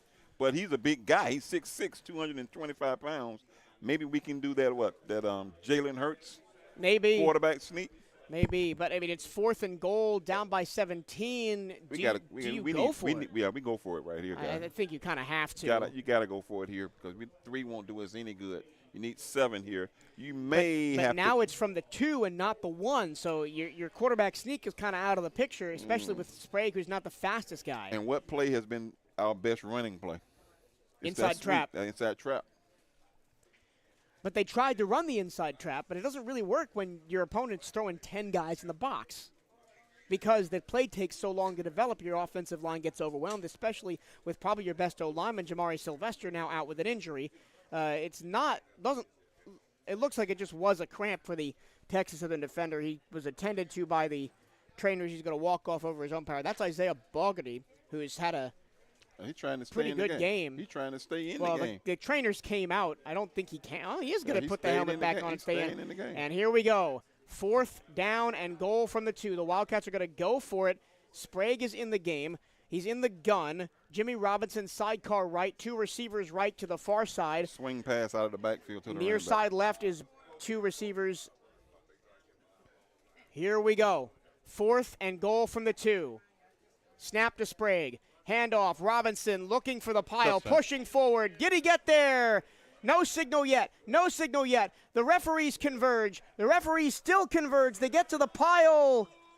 Touchdown. Touchdown, Bethune-Cookman. Touchdown, Maroon and Gold. Jimmy Robinson gets his touchdown, his 3rd of the season. Well, that's what we're looking for out of the box at halftime. Well, they made us. Drove it. Well, they made us. I think they're going to review it. They're going to review it. Oh, they can't tell. How are you going to see the difference? Oh, they were the pile up the middle. It looked from this angle, which I admit is not very good, that he got in. But is there a man? I think there's an injured Texas Southern Tiger. This is why there's a stoppage of play, because Cade Hector immediately ran out to try and kick the field goal. And that was smart of the coaching staff to just try and get them kick the extra point as fast as possible so they don't have a chance to review it. Well, it's not the NFL. They're not reviewing all the touchdowns, are they? Mm-hmm. I don't know. But there is a Texas Southern Tiger down. He is surrounded by his training staff, so I cannot see who it is. And there's been a lot of injuries today on both sides of the ball and in crucial positions as well. Well, Texas Southern's coming off an open week, and then you come to Florida. It's a different kind of heat here. It's been cool in Daytona Beach, the last few days. We had rain all week, and it was down in the low 50s. I don't think you can say different kind of heat to a team from Houston, Texas. No. That Texas heat is something else. I'm telling you, I spent a lot of time in Dallas, man. I'm telling you, it's hot down there. All right, they're just showing the replay on our monitors right now. It's not a great angle that we have because he's in. Yeah, he's in. He's way in. His hips are across the end zone when he falls forward. But the camera angle they had was from straight in the back of the end zone. The Texas Southern defender is still down. We are awaiting an extra point. The Wildcats, if it is good, would be back down by 10, 27-17. And now the defense is going to have to go to work, right? Because that's been the one thing. The big explosive plays have killed us. Big passes, big runs, broken plays have killed our defense today. We're going to have to play that same coverage that we were playing in the secondary on a couple of drives where we forced them to go 3rd and long. So we can't let them pick up first downs. We can't let them eat up the clock to either. We're down, 10 points here in the 3rd quarter. We got to play a defense where we can force them 3 and out. But then on those 3rd and longs, it's been quarterback draw or broken play quarterback run with nobody in the middle. It's been that formation where they got trips to the one side and they all roll out. Cross the field, and the quarterback comes on the other side. They put all 5 receivers or potential receivers because they ran put a wheel behind it as well. Yeah. So they put all 5 receivers at one part of the field. They clear out the middle, and the quarterback scampers the other way. And we haven't had a sack this afternoon, have we? We have had 3 sacks. Okay. They were all early in the game. Okay. I'll double check, but I think we do have 3 sacks. Yes, we have 3 sacks in the game. Texas Southern has 4 sacks, 3 on Sprague, 1 on Simmons back in the first quarter. Once again, that Wildcat drive, 16 plays, 79 yards, and it ate up a decent chunk of the clock. Just, 8 minutes left in the quarter? I can't read 6 minutes and 9 seconds on the drive, 8:45 to go in the quarter. That's a good-looking drive. That's almost similar to the drive that we had at Alabama State when we drove it down the field. Yeah, and guess what? We're doing it with the run. I don't think we could have said that any other game this season except maybe the first half against Alabama State. And they've lost 2 linemen, defensive linemen, on this drive. Yeah, so. Noel. I haven't seen him since he hobbled off the field. He did go off under his own power, though. And then there is still a Texas Southern Tiger down in the middle of a huge pile of white and maroon jerseys near the end zone. That's him again. That's 5. No, right? it's 0. 0? Oh, okay. It's 0. That's Pippins. Viramontes Pippins, the redshirt junior from DeSoto. That's the kid from DeSoto. Yeah, DeSoto is a great program. DeSoto was state champions a couple of years, and they played some tough football in DeSoto, man. Yeah, and his 3-star recruit was Pippins out of high school. Had a couple of offers, but chose to go to Texas Southern and has played his entire career there. You see that a lot across this entire Texas Southern roster. A lot of guys go there and stay for their entire careers, which really is a rarity at this level. Cade Hector is now on for the extra point as Pippins has been helped off the field. The snap, the kick is good. And with 8 minutes and 45 seconds to go in this afternoon's third quarter, it's a 10-point ball game once again. Texas Southern 27, Bethune-Cookman 17. We'll take a break and be right back. You're listening to Bethune-Cookman Football on the CatEye Network and 1380 WELE.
Welcome back to Daytona Stadium here. Wildcats trail the Texas Southern Tigers 27-17 after a touchdown drive.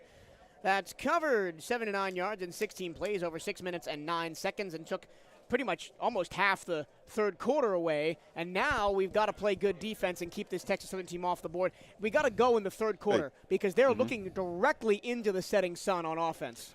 We got to play great defense and force this thing into a shootout. It's gonna have to turn into a shootout. We're gonna have to score every time we get the ball. We're gonna have to shut them down. Cade Hector gets ready, addresses the football with his right foot.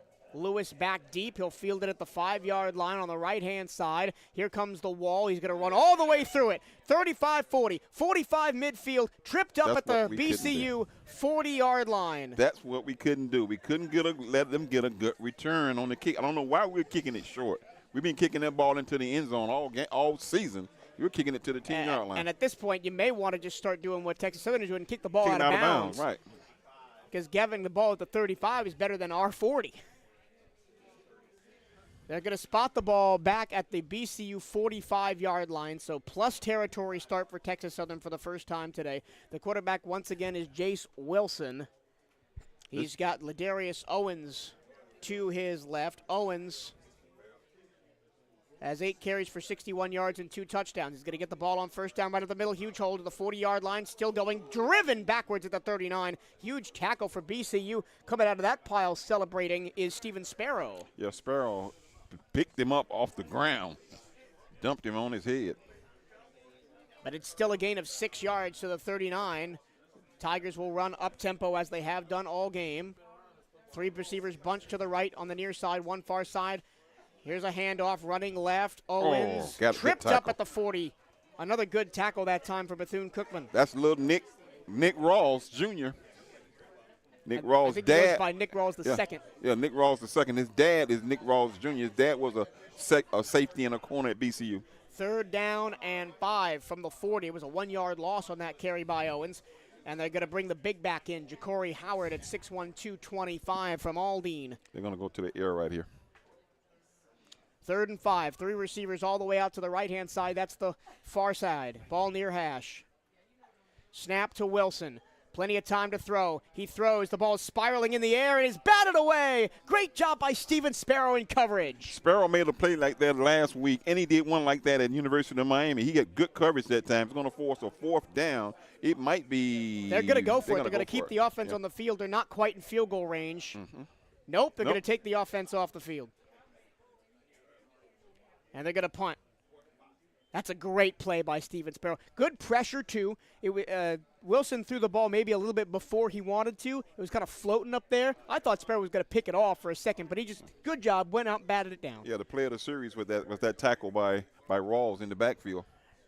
Patrick Helen on to punt. He stands at the 45-yard line. Last time he punted, he pinned BCU at the 1. He's going to kick this one high to the far side. It's going to be short, bouncing at the 10-yard line, and it's going to be fair caught at the 12, 13, 14. Where are they spotted? It's spotted at the 12-yard line. No, 13? Nope. 17. 17. They moved it all the way up to the 17. Oh, we're looking at the wrong line. You look at the soccer. It's a soccer line out there. That's what gets. I was looking at the far side official who was back at the 12, and the near side official was all the way up at the 17. So Okay. Apologies for the confusion. Let's see if Sprague can get us in another drive and close the gap on this lead. Luke Sprague back in at quarterback. Jaden Bivens is in there at running back. 2-by-1, the receivers right to left. 1st and 10 for Bethune-Cookman from their own 17-yard line. Let's go vertical if we can. Bivens, handoff, bounces it outside. 25, gets a hole to the 30.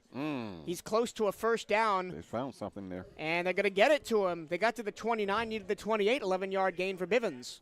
I think we found he's limping though. He's coming out. He's coming out. The coach he was trying to tough it out and stay in the game. Robinson okay. comes in the backfield. He's on the left hip of Sprague. 2 receivers left, single right. No, 2 receivers right, single left. Excuse me. Snap, handoff. Robinson running left, trying to get to the outside to the 30. Pushed out of bounds at the 31-yard line. Just 3. a gain of 2. Okay. They're trying to run that stretch play. That time they committed the extra defender, Jacob Williams, to that left-hand side. Lull them to sleep and throw something deep. But you can't rely on that with Luke Sprague and his compromised arm. He doesn't really look good throwing the football.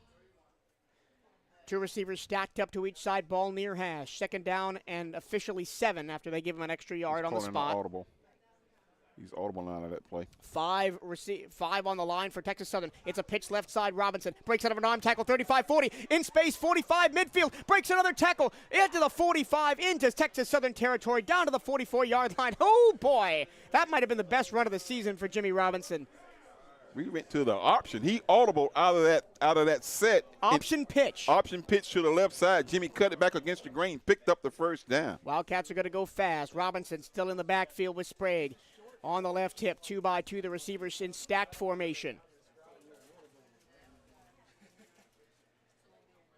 Sprague keeps, wrestles forward back to the original line of scrimmage. He had Jacob Williams all in his grill immediately. That looked like an option play, and 36 is in there. That's Shaw. Shaw, the 5th running back on the depth chart. That's the kid out of California, led California in rushing. Markai Shaw, he's listed as a linebacker. He's actually a running back. Shaw in on the right hip, 3 left, single right. Second down and 10 after no gain. Sprague to throw, pressure off the edge. He throws underneath route, caught, and tapping the toes is Tink Boyd, who stays in bounds for first down yardage to the 32-yard line. Luke Sprague's found a rhythm. He's had taken a couple of hits. And how about Tink Boyd? He's done a couple of those tightrope backs along the sideline for big yardage. First and 10 for Bethune-Cookman from the 32-yard line of Texas Southern, going left to right, 5:03 to go in a 10-point ball game here in the third quarter. Snap to Sprague, handoff Shaw up the middle, trying to barrel forward. He is wrestled down by the huge Thurman Rayborn, 6'1", 342 from Memphis, Tennessee. Yeah, but Shaw is one of our bigger backs. He's 6 foot 225. I don't care how big of a back you are. If you go one-on-one against a guy like Rayborn, you're losing. He's the biggest back we got. Gain of 1, 2nd and 9 at the 31. They do bring Jimmy Robinson back in after a bit of a break. Snap to Sprague. Here comes pressure off the edge. Sprague got to get it out quickly, and it's batted down to the line of scrimmage and incomplete. They brought extra pressure that time from the linebacker spot. Offensive line is not dealing with that. And also, we sent Robinson out on a pass pattern, so he wasn't in there to block. On third down, this might be 4-down territory. 3rd and 9 from the 31. Hail Wildcats chant rings around Daytona Stadium. 4:29 to go. Offsides penalty. Free play from Hooping. Sprague throwing far side towards the end zone. It's incomplete. And a flag! And a pass interference flag. He was looking for, I think that's Ellington over there. Yeah, it is Ellington. In one-on-one coverage. He was matched up one-on-one with Canary Simmons, the strong safety. So on an offsides penalty free play, they went for it and got a big home run play. That's what you do on a free play. You go for the home run. The guy was holding him all the way down the field. Yep. And that's Canary Simons, the junior out of Houston, Texas, Bel Air High School. Offsides. And they're going to decline it. Decline. Pass interference. We'll take it. First down. They're marking the ball at the 4-yard line. First down. Well, it's not the NFL rule where it's spot of the bow. It's 15-yard penalty. Yard. So they will spot the ball. The referee is still in motion. And it looks like Christian Loving, the center, is kind of feeling it a little bit too. He's got his hands on his knees before he got set. They move the ball down to the 15-yard line, so that'll be 1st and 10 for Bethune-Cookman. We can pick up a first down near the 5-yard line. We can indeed. Sprague yelling over at the sideline to get the play. I like to see him hit Tink in the corner right here. Tink Boyd is one-on-one with the corner A.J. Bennett to the near side right. Sprague take the snap, play action. Sprague looking back corner of the end zone. It's a jump ball. It's incomplete. It was just over the hands of the intended receiver, Amari Stewart. A little bit high. You know, that shoulder's a little wound up. He hasn't thrown the football much, but that was a great pass on the outside. I don't mind. See, I'm in the two minds, right? I don't mind the shot, but also trying to chip away is what's been working. You know, keep going for it. 2nd down and 10 from the 15. You can't afford to keep getting field goals. You need touchdowns down 10 here in the third quarter. Sprague claps his hands, takes the snap, handoff. Bivens running left. He's got a lane, cuts it up, gets a nice jump cut past the 10 and down to the 8-yard line. So it's going to be 3rd and short after the 7-yard pickup from Bivens. 3rd and about 3 here. They're going to try and go fast, keep the Texas Southern defense on their toes. Receivers stacked up 2 by 2. Snap to Sprague. Handoff Bivens. He runs left. Keeps it. He keeps it. He dances free. He's tripped up at the 2-yard line. He had the end zone wide open in his eyes. And who was that tripped him up? I think it was Roland Trent, the defensive end, who tripped him up. 1st and goal at the 2. 1st and goal at the 2. Last time we were here, we got a touchdown on 4th down. Snap. Handoff. Bivens running left. Cuts it back up the middle. Won't get there. He'll get 1. Actually, they'll say he got nothing. Back to the 2-yard line, 2nd and goal. Keep running that same play, left or right. Bivens' towel fell out of his back pocket. He just tossed it away behind him. Ball now spotted on the left hash. 3:16 and counted to go third quarter. Wildcats down by 10. 2nd and goal at the 2 for BCU. Handoff, Bivens, middle, pushes forward. He's close. It'll depend on the spot. He's a yard short. 3rd and goal at the 1. It's that weight room time right now. Weight room paying off right Robinson now. coming back in for Jaden Bivens. And here comes Overton, too, the big tight end. Yep. 3rd and goal from the 1. They bring in the 6'5", 230. They're bringing in all their beef. graduate transfer Khalil Overton. It's just going to be big guys against big guys. Last time, Texas Southern won 3 times and not the 4th Under time. center. Sprague under center. He's going to fall forward. Did he get there? No. Sprague did not get there. 4th and goal at the 1. Oh! Touchdown Bethune-Cookman. Touchdown Maroon and Gold. It was a very late signal, but the Wildcats are within a score. Well, it's still a ball game, folks. The Wildcats, they made us wait for that one. They made us hold our breath for that one. I thought he was going to mark him a yard short, and the referee came all the way in right to the edge of the pile and then put his hands up. Well, this third quarter, Darryl, in a complete opposition to last week, has been all Cats. Well, we talked about that in the outset. What would the Wildcats look like in the second half? We looked terrible in the first half. Now we're looking like new money right now. What I would give to be a fly on the wall, that locker room at halftime, as Cade Hector sets up for this extra point. It is good right through the middle, and it is 27-24 Texas Southern. But, again, I'd love to be a fly on the wall, that halftime team talk from Coach Woody and his staff. What did he say to get this team to come out firing like this? He was very calm, for one thing. Well, he's never anything but calm. He said, let's not put the ball on the ground. Let's continue to play football like we know how to play football, and that's what we're doing. And if you want to be the fly on the wall, here's a fly right here that we can't get off the glass that we've been trying to knock off all afternoon. Timeout on the field. We'll take one, too. 2:28 to go, third quarter. It's a ball game in Daytona Beach. Texas Southern 27, Wildcats 24. We will take a break and be right back. This is BCU Football on CatEye Network Radio and 1380 WELE.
That last Wildcat touchdown drive, 14 plays, 82 yards, and a run-yard rushing touchdown for Luke Sprague on 3rd and goal. And now Cade Hector is going to kick it off, and it's been good returns all game long for Chunzavia Lewis. Let's see if we kick it away from him now.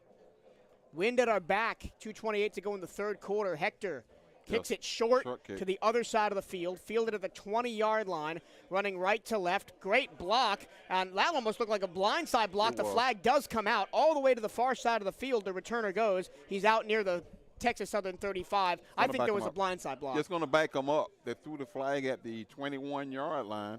Yeah, so they are clapping up Anthony Alonso on the helmet after he would have done a good chase down angle on that. He would have caught him back at maybe the 15, 20-yard line, but he got blown up on a blindside block. So here, let's get the official call. It's a tale of the two halves. You know, the Wildcats went in with it their is. heads down at halftime. Now they're jacked up on the sideline, and Texas Southern had their hands on their hips. They officially called it a blindside block. That will back them up all the way to the 15. Need a big play from the Oh, defense. no, all the right way now. to the 10. Yeah, Because it's a 10-yard penalty. It was called at the 20. Need the defense to stand tall right here. All right, this is the deepest starting field position for Texas Southern all game long at their own 10-yard line. Let's see if the Wildcat defense can feed off that pressure that the offense has made here in this third quarter. That's a nice sentence to say, isn't it? It is. 1st and 10. Wilson in the gun, flanked by Owens and Howard. First time we've seen a two-back set for Texas Southern today.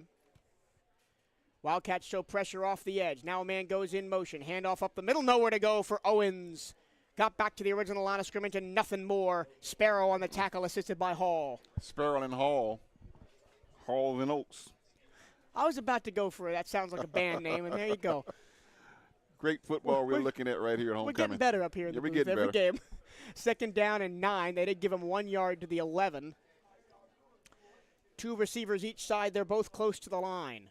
Snap to Wilson. He'll pass. He's got time in the pocket. Throws over the middle. Caught near the 20-yard line. Wrestled down by Sparrow. Forward progress should give them a first down to the 21, and they will. Couldn't see who was on that catch because Sparrow wrapped him up. Yeah, little curl route right at the sticks. It was Jaron Johnson on the catch. 1st and 10 at the 20-yard line now. Wildcats once again show pressure off the edge, and then they back the linebacker up. Shelton Quarles moves back into that traditional kind of nickel spot. 2 receivers left, 2 receivers right. Owens in the backfield. Got to send somebody right here. Nope, here it comes. They do. They bring pressure off the edge, but that leaves a man wide open on the near side. 30, 35 pushed out of bounds. That was Quay Davis, the sophomore from Dallas. First down again after a pickup of 15 to the 35. See, this is what we didn't want them to do, get that passing game going. That yeah, shut the running game but if we're blitzing, somebody's going to be open every time, especially in the 4 receiver set. Now it's a 3 receiver set. 2 left, 1 right. Handoff, running right. Nowhere to go for Ja'Cory Howard. He is driven backwards. No gain on the play. It's De'Aris Thomas again, assisted by Laquan Johnson. De'Aris Thomas is having a heck of a ball game. He is indeed. Heck of a season for this kid. I'll pull up some individual stats. Individual for De'Aris Thomas, excuse me. They're going trips to the far side. And single left. The far side is the short side. 23 seconds to go, third quarter. Tigers now trying to burn some clock. Snap to Wilson. He's immediately under pressure. Set up the screen. A flag comes in. The ball's on the ground. Incomplete pass. I'm not sure what that flag is for. Was it offsides maybe? Because the play continued, and it was immediately after the snap, so I think it might have been offsides. We'll see. We'll check the penalty. We are in a very noisy, crowded press box, main room. No, it's against them. Illegal holding. They're going to call. Was that a hold? Yes, it was a hold. I thought they were going to call illegal lineman downfield or lineman downfield on that We've screen. been caught by that a lot this year.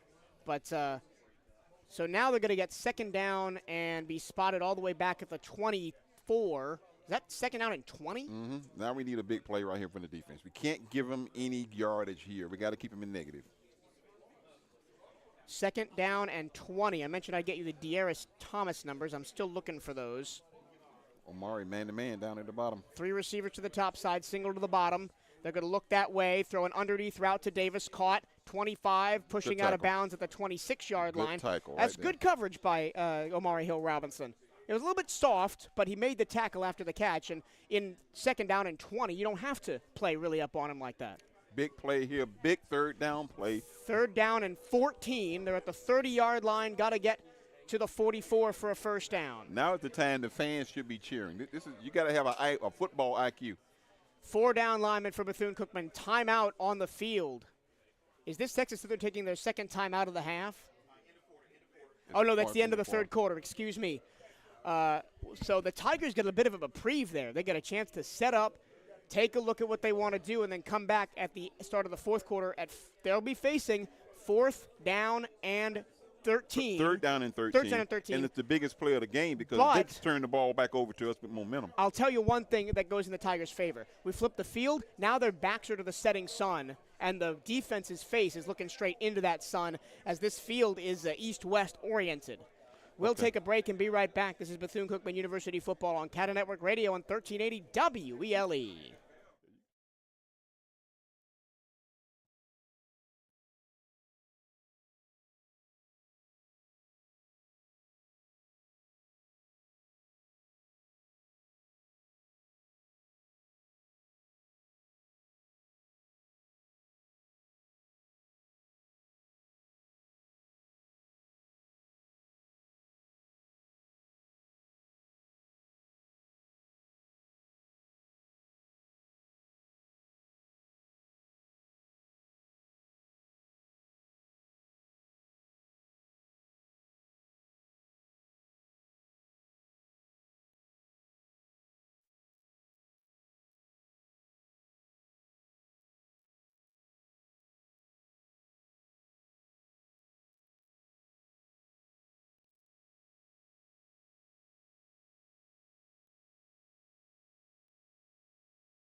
Start of the fourth quarter here at Daytona Stadium. Texas Southern with a 3rd down and 13 from their own 27-yard line.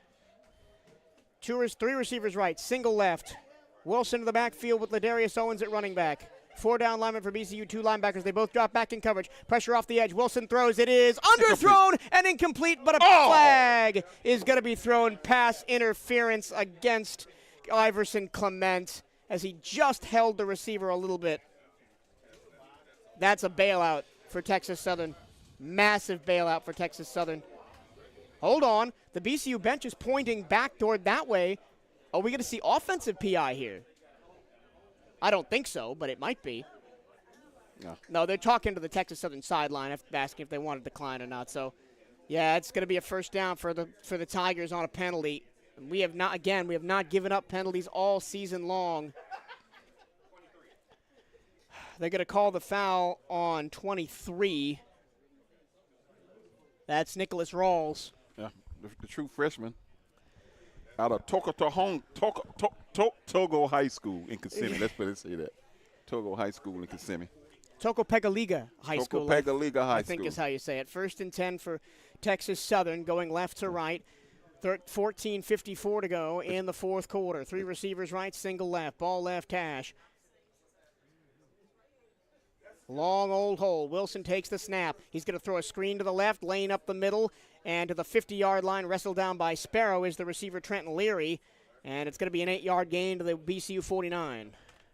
That's the first time they've shown that tunnel screen. Yeah, they're trying to get the ball in the hands of their receivers now, trying to move down the field. We're not lined up correctly right here. Remember, the Wildcats are against the sun right now. There's 3 receivers to the right, but only 2 corners there. Somebody got to move over. They're trying to communicate that right now. We've got Laquan Johnson on a receiver. That could be a bad matchup. It is going to be a handoff running left and almost escaping is Ladarius Owens. He is going to get a first down to the 41. But that could have been bad if no tackle Eddie there. Walls didn't make the tackle.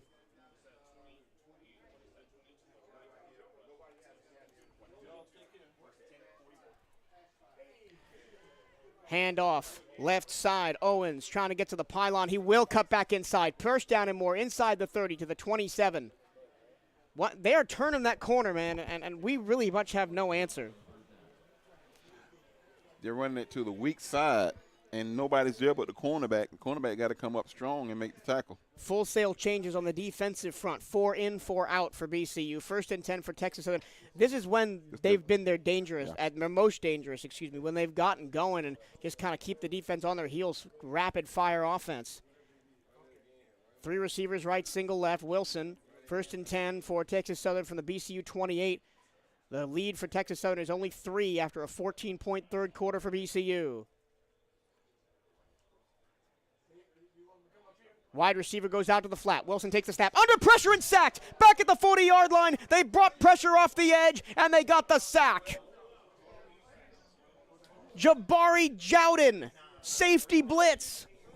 Yeah, that's the kid that transferred in from Florida A&M. I was talking to him before the ball game. I was telling him how well he has played here at BCU. He came off the corner and got that blitz. Loss of a dozen. 2nd down and 22 from the 39. Ja'Cory Howard in at running back now. 3 receivers to the short side left. Wilson takes the snap, handoff middle, huge hole for Wilson. He's going to get back past the original line of scrimmage at the right to the original line of scrimmage at the 28, 3rd down and 10. 3rd and 10, big play here. We got to hold him. 3rd down, big 3rd down here for the BCU defense. This is probably 4-down territory. One-on-one coverage near side with Hill Robinson on Davis. Snap to Wilson, 3rd and 10. Pressure comes. He gets the pass away to the end zone. Overthrown. Incomplete 4th down. He was looking for the home run ball to Savion Sims. Great coverage by Jabari Jowden. Looking back into the sun. Here comes the field goal unit. So Jabari Jowden in 2 consecutive plays, or 2 out of 3 plays, gets a sack and a huge coverage down the field to keep Texas Southern out of the end zone. Somebody had to make a play, and he made 2 plays. Oh, offense on the field. 4th and 10. No, they got a. Oh, no, they got the kicker out there. Excuse me. This is Falkenberg. 45 yards. 45-yarder. That's matches the longest Cade Hector has made this season. It would be a season long for Falkenberg. Okay. It is short. It's well short. It might have gotten tipped at the line of scrimmage, and the Wildcats hold in the red zone. No points for the Tigers, and they'll get the ball back with 11:55 to go in the game, down by 3. You got a young ball club like Bethune-Cookman University who's hungry, and you're letting them hang around in the game. You drove the ball down the field, and you decide to do something cute, and you let them back in the game with a missed field goal. MVP of that series, Jabari Jowden. Jabari Jowden made 2 heck of a plays in that drive. We'll take a break. 11:55 to go. Cats down by 3. We'll get the ball at their own 28. When we come back, this is BCU Football on CatEye Network Radio and 1380 WELE.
Michael Turillo and Darren Latino back at Daytona Stadium, where we got a 3-point ball game after the Wildcats forced a missed field goal. It would have been Christian Falkenberg's season long of 45. It was short. May have been tipped at the line of scrimmage. I think it was tipped at the line of scrimmage because it fell short.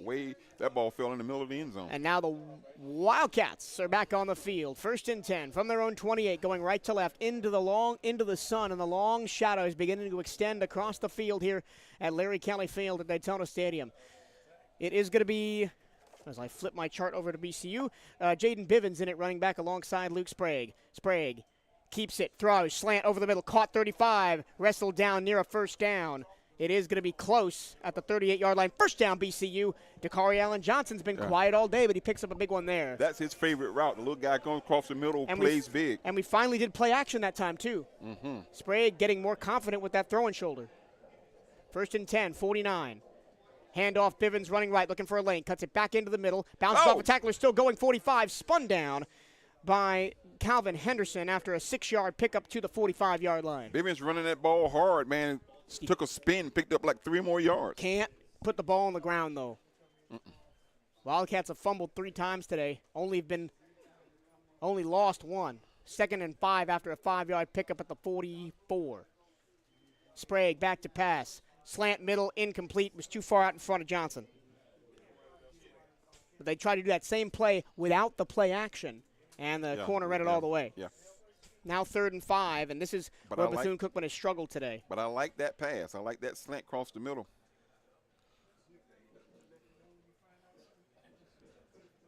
Last one with the ball win this game. Yeah, Wildcats 3 of 9 on 3rd down of the game. They've got 3rd down and 5 from their own 44-yard line. Got to get to midfield for a first down. Snap to Sprague, looks to throw, looking right. Now he's going to roll to the pocket. He's going to be sacked at the 41.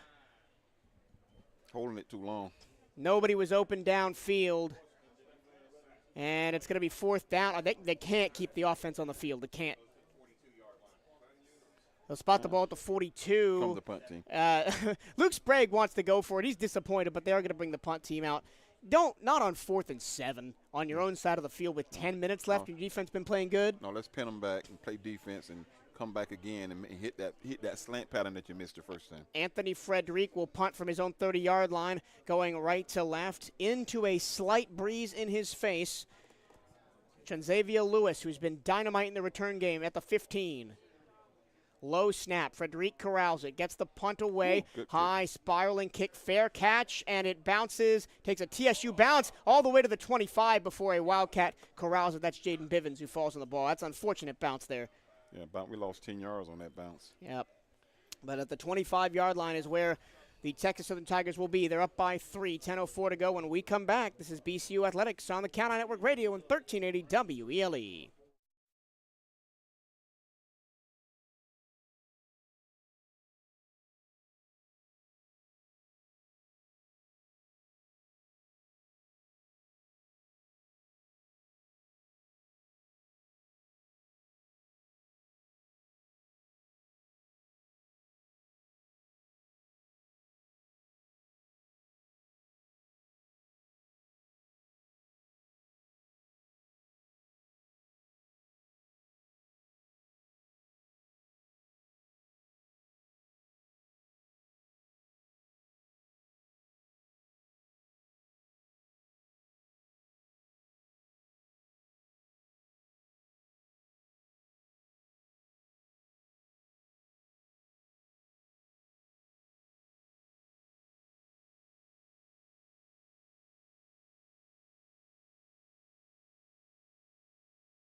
Texas Southern football, 10:04 to go. The Tigers have a 27-24 lead over Bethune-Cookman here at Daytona Stadium. It is a tight game, a 14-point third quarter for Bethune-Cookman. They had scored 14 points in the third quarter all season, and now they got 14 points today to make it a 3-point contest. TSU ball at their own 25, first and 10, going left to right. Somebody has to walk out on that third guy. 3 left, single right. Snap to Wilson. Handoff middle, big hole. Cutting left is Owens. He's got space, 35-40, and he's going to be chased out of bounds at the 42-yard line. We have not contained Ladarius Owens, and I don't think anybody in the SWAC has.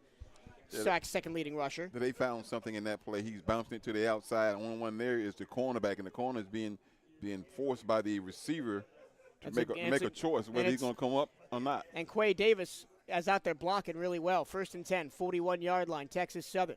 Wilson in the gun, takes the snap. Play action, screen to the left. It's dropped and incomplete. That's Jabari Jowden was right there, and if he had caught, the receiver caught that ball, he would have been blown up by number 12. Second down and 10 from the 41. And now Texas Southern, well, the clock's not running, but I'd imagine they'd try and go slow with a lead in the fourth quarter, and they just haven't. They've kept this up-tempo offense that they've ran it at us all game long. Second and 10.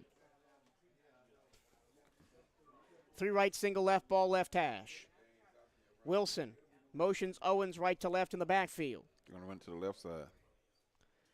It's going to be a designed quarterback rollout left. Wilson looking to throw, corralled, now throws down the field, incomplete. Way overthrew his intended receiver, Johnson, and it's third down and 10, and the defense now has another chance to step up. That was a weird-looking play. I haven't seen that formation all afternoon. Well, it's not a bad play, right? It's an intentional roll to the left. All the offensive linemen pull that way, like and then you throw RPO. and then you throw a little 10-yard pitch, but he threw the ball well over the receiver's head.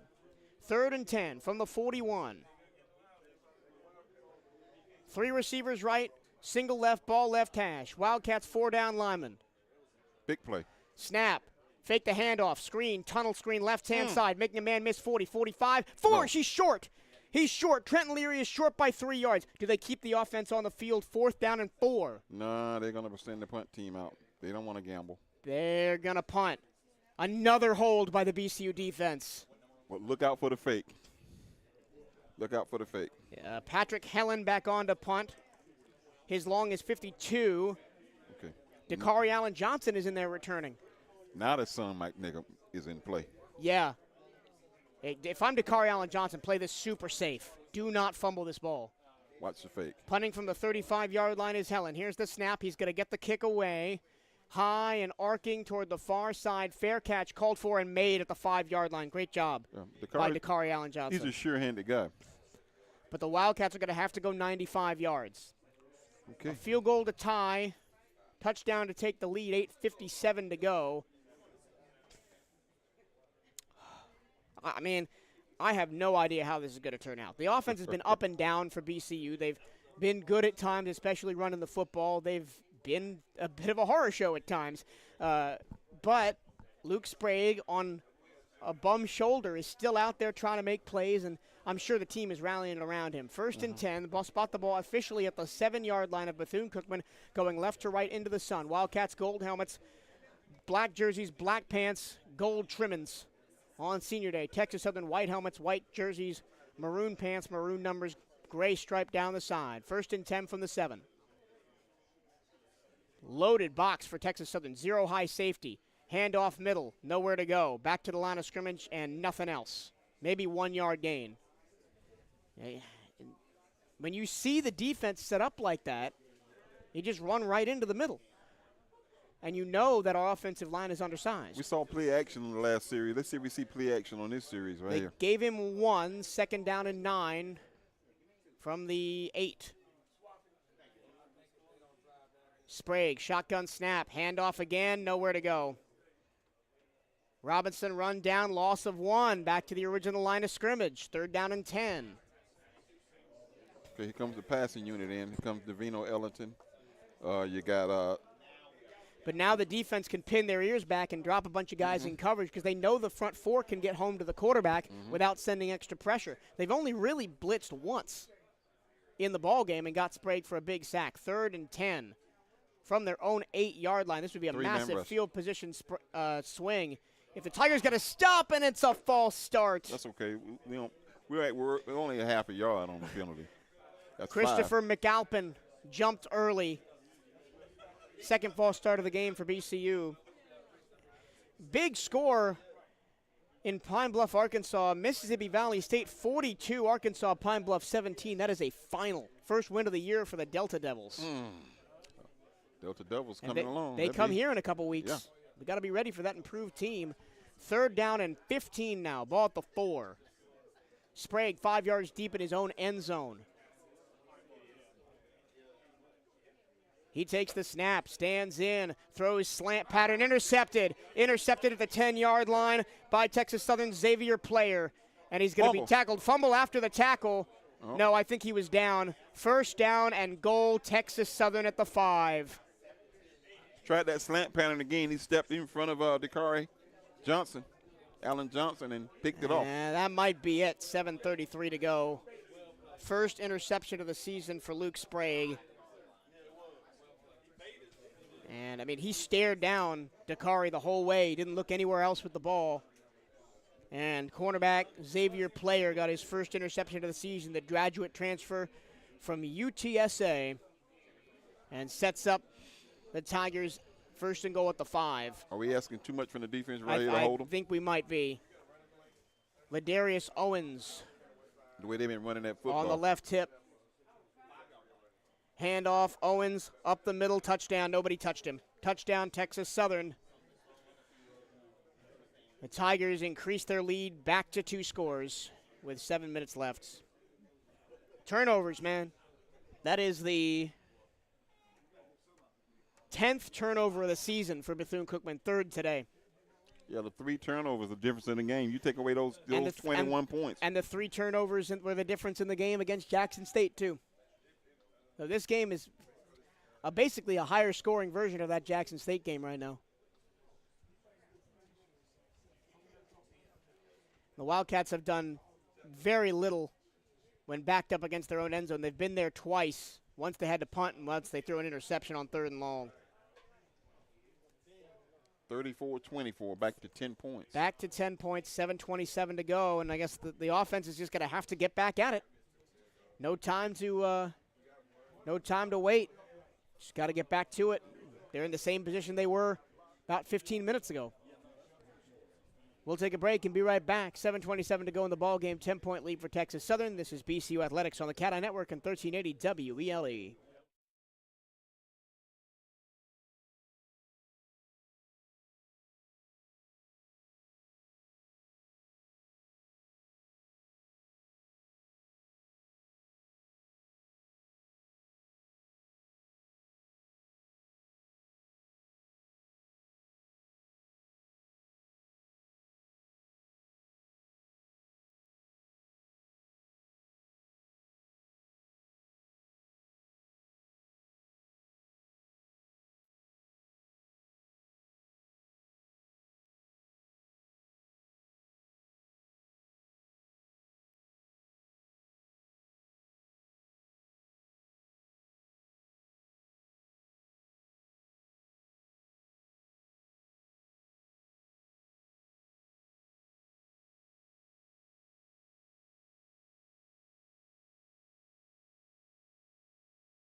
Yeah. Back here in Daytona Stadium, Michael Turillo and Darryl Latil. Last Texas Southern touchdown drive was a short one. One play, 5 yards, covering 7 seconds. As Ladarius Owens got his 3rd rushing touchdown of the day. He only had 2 coming into the ball game. He has had potentially a career day, and that's the 2nd career day that a opposing running back the BCU has given. D's going to return it from the 5 up to the 10, 15, 20, cuts left, tripped up at the 30. And there's a wrestling match going on behind the play between a couple of players. It almost looked like like they were offsides again on the kickoff, but not called that time. As I said the first time they were offsides, usually the referees will let that go. So the Wildcats down by 10, once again, 34-24, 7:21 to go in the ball game. They're at their own 29-yard line officially. And here comes Luke Sprague and the rest of the offense. They had a terrific 3rd quarter, and then Texas Southern stole all the momentum here in the 4th. The homecoming crowd begins to file out here at Daytona Stadium. Handoff running right, Bivens crushed. Crushed for a 4-yard loss. Back to the 25.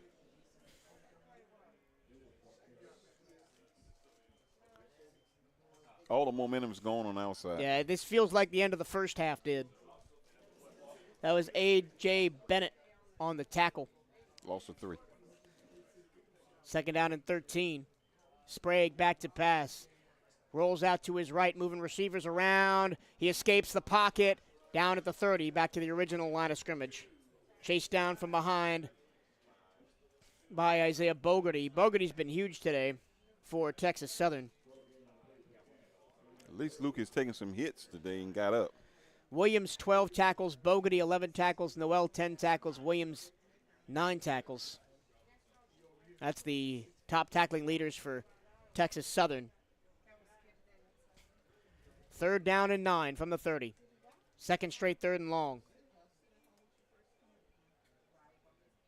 They only rush 3. Sprague takes the snap, looking, has to roll out of the pocket to his left. Rolling receives around, he throws. It's caught at the 40 and pushed out of bounds. 1st down, that's Davino Ellington. Davino on the curl route. Quarterback flushed out of the pocket. He just moved over a little bit and stayed in bounds and made the catch. And I'll tell you what, Sprague orchestrated that. That route was not in the tree. Sprague orchestrated that as he was rolling out to his right. 5:53 to go. Wildcats need a quick score here. Sprague, handoff middle, Bivens. Nowhere to go.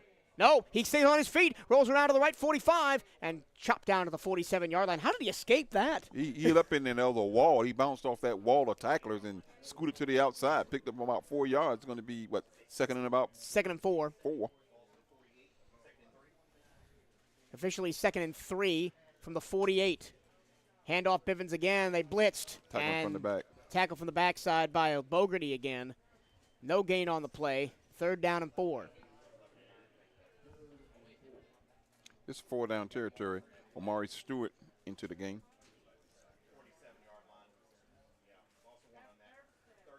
Third and 4. Sprague in the gun. Bivens still on his left hip. 2-by-2 the receivers. Does BCU call their first time out here? They look to the sideline to get the play. 15 seconds on the play clock. Sprague changes the play at the line, goes up to the offensive line, then backs up, claps his hands, takes the snap. Delayed handoff up the middle. Bivens got 1st down and more, 45. Nice job on the delayed handoff. Yeah, Bivens hit up in there, man, and bounced off a tackler. Picked up the 1st down. Cats moving, clock running at 4:35. Officially spotted at the 46. Wildcats will go fast. 2-by-2 stacked receivers. Sprague wasn't ready for the snap. He got it anyway. Handed off to Bivens, and Bivens loses 1. Wildcats were not ready for that snap. Yeah, that snap was a little high. He made something happen out of it, though. Going fast is not this team's modus operandi. They don't like doing it. They like to look to the sideline, get the play, then get set, then run. They're not an up-tempo team. They got an injured player. There is an injured defensive end, Michael Akins, the redshirt sophomore from New Iberia, Louisiana. So get this about Akins. 6'2", 255, played quarterback in high school. Quarterback and tight end. Wow. Now he's a defensive lineman. He transferred to transitioned to defensive end his freshman year at TSU, has 37 tackles on his career. He is unfortunately down and is being attended to by the training staff. He probably couldn't pass them plates up in the cafeteria. He got up to 255. It will be second down and short, right? No, no, it's going to be second down and long. Second down and long after the loss of one, excuse me. Second down and 11 for BCU from their 46 when we come back. This is BCU Athletics on the CatEye Network and 1380 WELE.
.409 to go, fourth quarter. Wildcats down by 10, 34-24, but they have possession of the ball in Texas Southern Territory. They will be facing a second down and 11 from their own 47-yard line. They trot out of the huddle. Luke Sprague in the game. Jimmy Robinson in at running back. Davino Ellington, the single receiver to the right side right. Tink Boyd and Jalen Brown are the receivers to the left. Ball on the right hash, going into the setting sun right to left.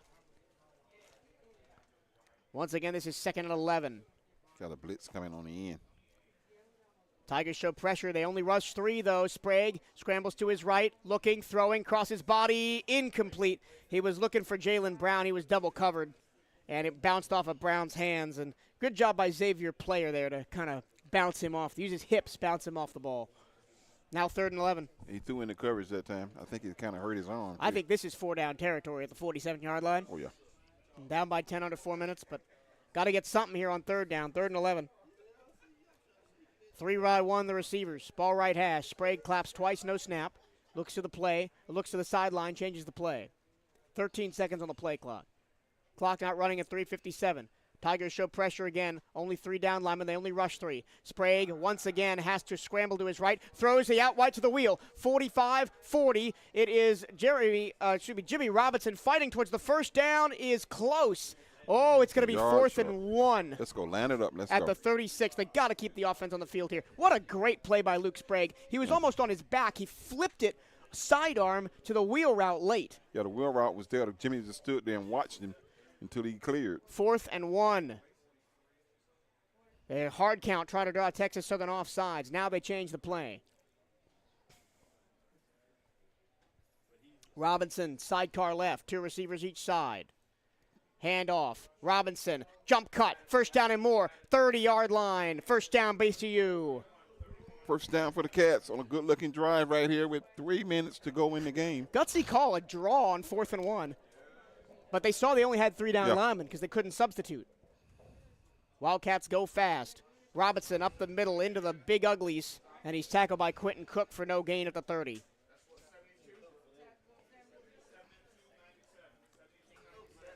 Gabe Smith also in on the tackle for Texas Southern, and now they'll substitute. Elinus Noel is back in on the offensive line for Texas Southern after being injured earlier in the game. Still no sign of Michael Akins or Viramontes Peppers. Come on, man. 2nd and 10 from the 30. Sprague against a 3-man rush, hands to Bivens right side. Bivens trying to get to a hole, cuts it back up, and will be driven backwards, forward progress to the 27. Only a 3-yard gain, 3rd and 7. 2:10 to go. Clock runs as he was tackled in bounds. Bethune-Cookman still all 3 timeouts. 3rd and 7 from the 27-yard line. Got to get to the 20 for a first down. Sprague back to pass, pressure off the edge. He's going to stand in the pocket now, roll to his right, looking, throwing, incomplete. Flag in the secondary as Sprague tossed that one into the stands. We might get a hole.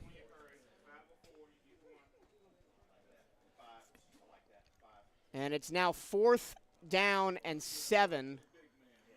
Dakari Allen Johnson comes off the field. There is still a penalty flag. Holding on them. Holding on Texas Southern. First down, BCU. Again, Texas Southern, a penalty that keeps a BCU drive alive.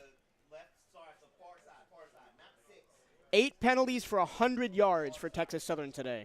Yeah, they've kept us in the ball game. They have. First down and 10 from the 17-yard line. Snap to Sprague. He's going to throw the wheel to Bivens. He is crushed at the 11-yard line, but still a 5-yard pickup. Let's hurry up, guys. Let's hurry up. 1:43 to go. Clock still runs. Still all 3 timeouts for BCU. They got to wait for their guys to get set.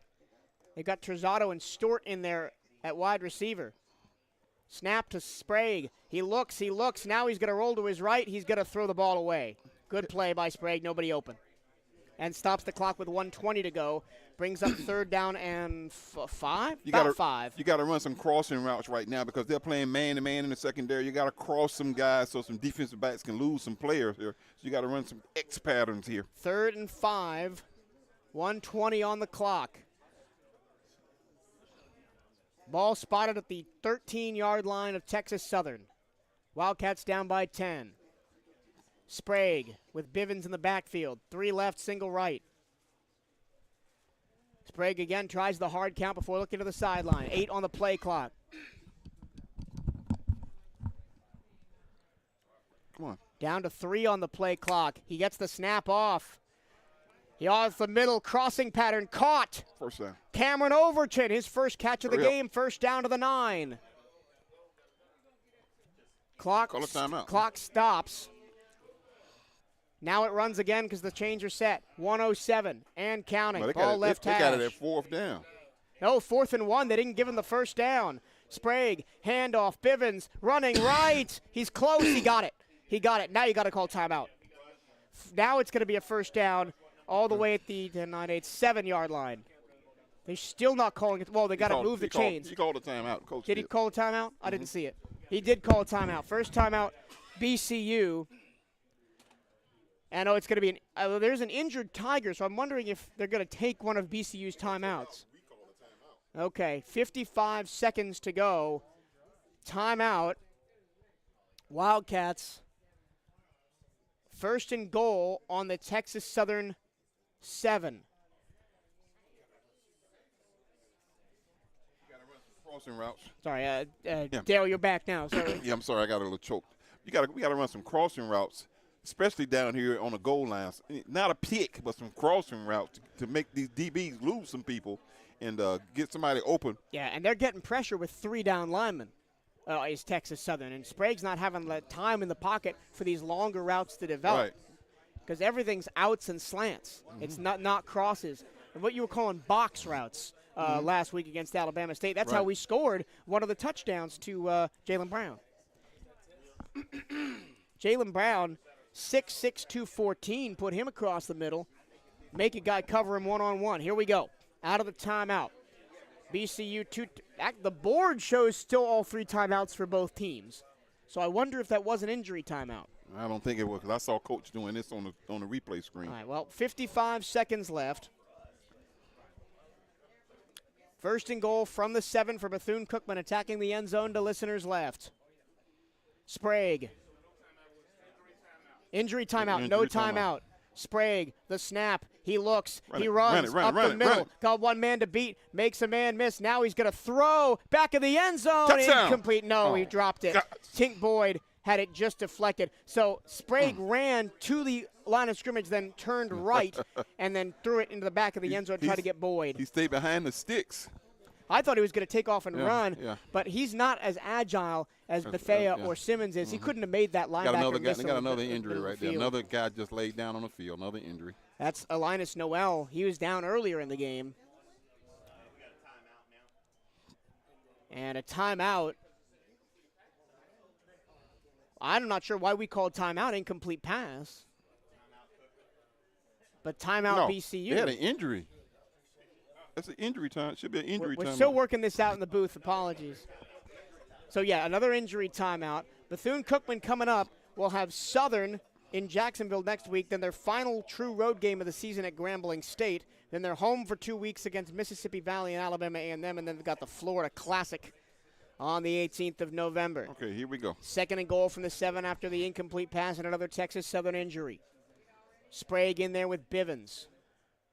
2 receivers left. 2 receivers right. Jalen Brown, the receiver, all the way to the left on the numbers.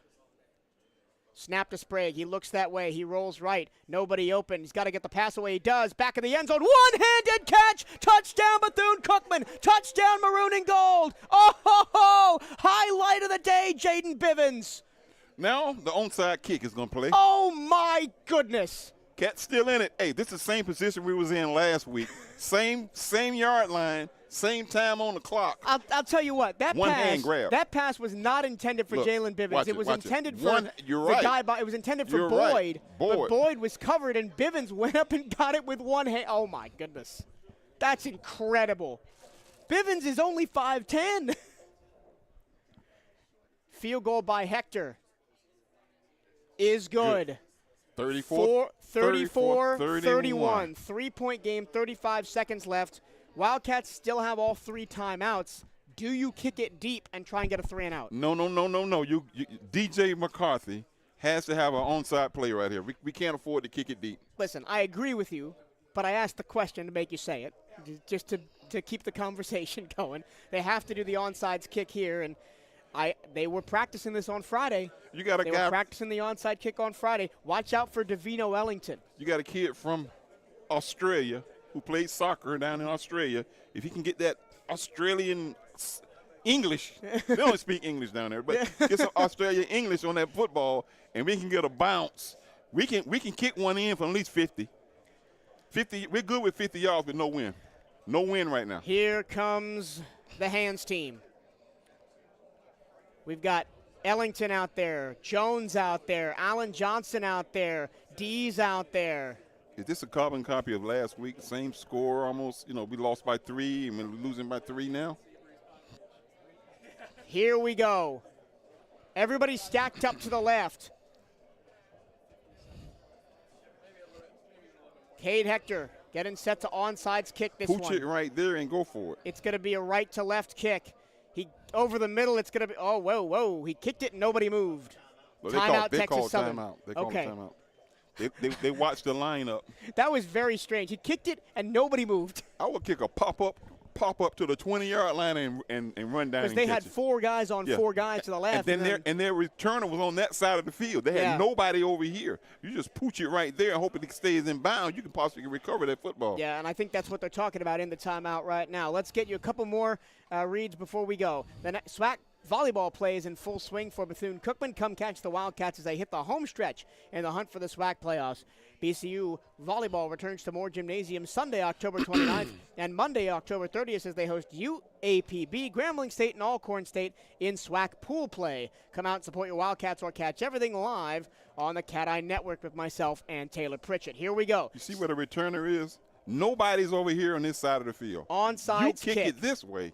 35 seconds left. Wildcats down by 3. Hector, this will be his first onside kick ever in his life, and he puts it right into the hands. It's blocked. It is out of bounds.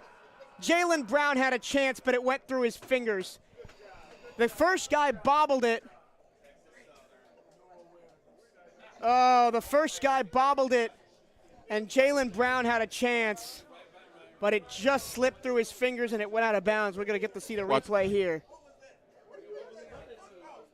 Nobody touches the ball. It goes all the way through, and Brown it went out of bounds. Yeah, he tried to keep it in bounds. Brown just couldn't get down, and it was rolling at that point. He was anticipating a bounce, and it rolled under his hand as he stretched down to try and grab it.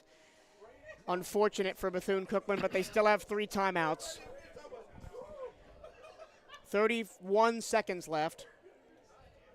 Texas Southern's going to have to get a first down here.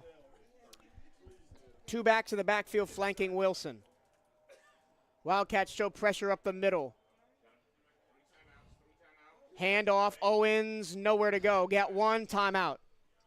27 seconds left. 4 seconds went off the clock. Gain of 1, second down and 9. We're talking about in the press box, the banter is, didn't we just see this with Miami last week? And the answer is yes. Miami lost to Georgia Tech after not taking a knee and fumbling the ball with less than a minute left. Maybe y'all don't get ESPN in Houston. Here we go. And Second you guys down. were off. You had a chance to watch it. They're just going to run. They're just going to run, right, Joe? But if you take a knee, you lose more seconds. You take a knee, it's shorter seconds than running the ball. So they're just going to run, and BCU's going to have to stop them. If Ladarius Owens gets free, it's game over. They got actually Ja'Cory Howard in there. Actually, they got both backs in there. Owens to the left, Howard to the right. Second down and 9, from the 44. Don't let him throw it. Wilson takes the snap, handoff, middle, crunched, down, timeout. 23 seconds left, third down. They got 2, so it's going to be third down and 7. So they're going to, if they run it for, let's say, 1 yard, final timeout, Bethune-Cookman will get the ball back deep in their own territory, no timeouts with maybe 15 seconds. You throw Hail Mary and hope for a pass interference, and then you might get in field goal range to keep the winning field goal. Well, we got to stop them one more time on third down. But good thing we kept our timeouts. Yep. It's unlikely for the Wildcats to come back here, but they have showed tremendous fight in this football game. The scooping score is the difference of the ball game. Yep, that's it. And we were getting ready to score. We was at the 5-yard line. Or the interception. Or the interception. It's the turnovers again, costing BCU just like they did against Jackson State. Okay, here we go. Third. And 7. Yeah. They might go to the air. 3 receivers right, none left, or they might motion everybody out into a quarterback run. Wilson with Owens in the backfield. It's going to be a handoff. Owens, first down, game over. He's going to the 40, left side, 30, and he's going to go all the way for a touchdown. Oh, he's going to slide down at the 2-yard line. That's a good play by Owens, and Texas Southern's going to get out of Dodge. It's very fitting that Ladarius Owens ends the ball game. He's had a great, fantastic career game against Bethune-Cookman today. He gets the first down. He gets a big, big carry. And the Wildcats, for the 3rd week in a row, are going to come up just short.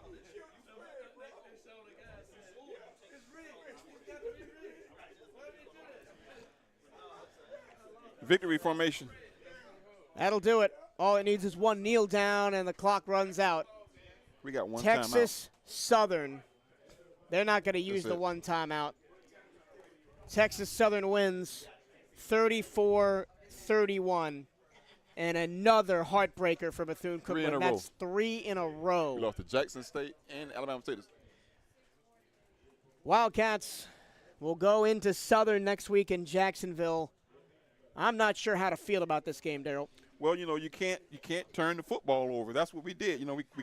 We shot ourselves in the foot with penalties early, and we turned the ball over. You can't do that and win a football game. That, like I say, the scooping score is the difference on the scoreboard right now. You lose it 34-31. Let's take a look at some final stats. Really good game in the second half, and just the turnovers were the difference. BCU rushing 59 carries, 190 yards. Texas Southern 29 carries, 144 yards. BCU 12 receptions, 103 yards. Texas Southern 15 receptions, 189 yards. Total yards, 333 for Texas Southern, 293 for Bethune-Cookman. Yards per play, 574 for Texas Southern, 353 for BCU. The fumble, return for a touchdown, and the interception. That's the difference in the game. And that was the difference in the game against Jackson State, too. Well, you don't get no trophy for participation. Cats lose a tough one. The turnovers in the first half doomed us. We fought back from a 27-10 lead in the third quarter, came out and scored 2 quick touchdowns to get back in it. Then the interception cost us. The turnovers cannot turn the football over at this level of football. And that's what we've been doing. That's no level of football, you can't turn the ball over. 3 turnovers, up to 10 turnovers on the season. 7 fumbles. 7 fumbles, 3 interceptions on the season for Bethune-Cookman. But, again, a couple of individual stats. Tackles, Jacob Williams had 13. Isaiah Bogarty had 11. Alinus Noel had 10. On the BCU side, Dearris Thomas had 11. Steven Sparrow, 8. Jabari Jowden, 4. Luke Sprague, 83 quarterback rating.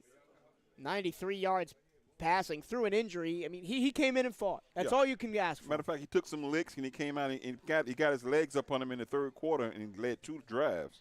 Trenton Leary at 82 receiving yards for Texas Southern. Jiron Johnson, 28. Seeing Blanton, 27. Davino Ellington had 43 for Bethune-Cookman. Tink Boyd, 26.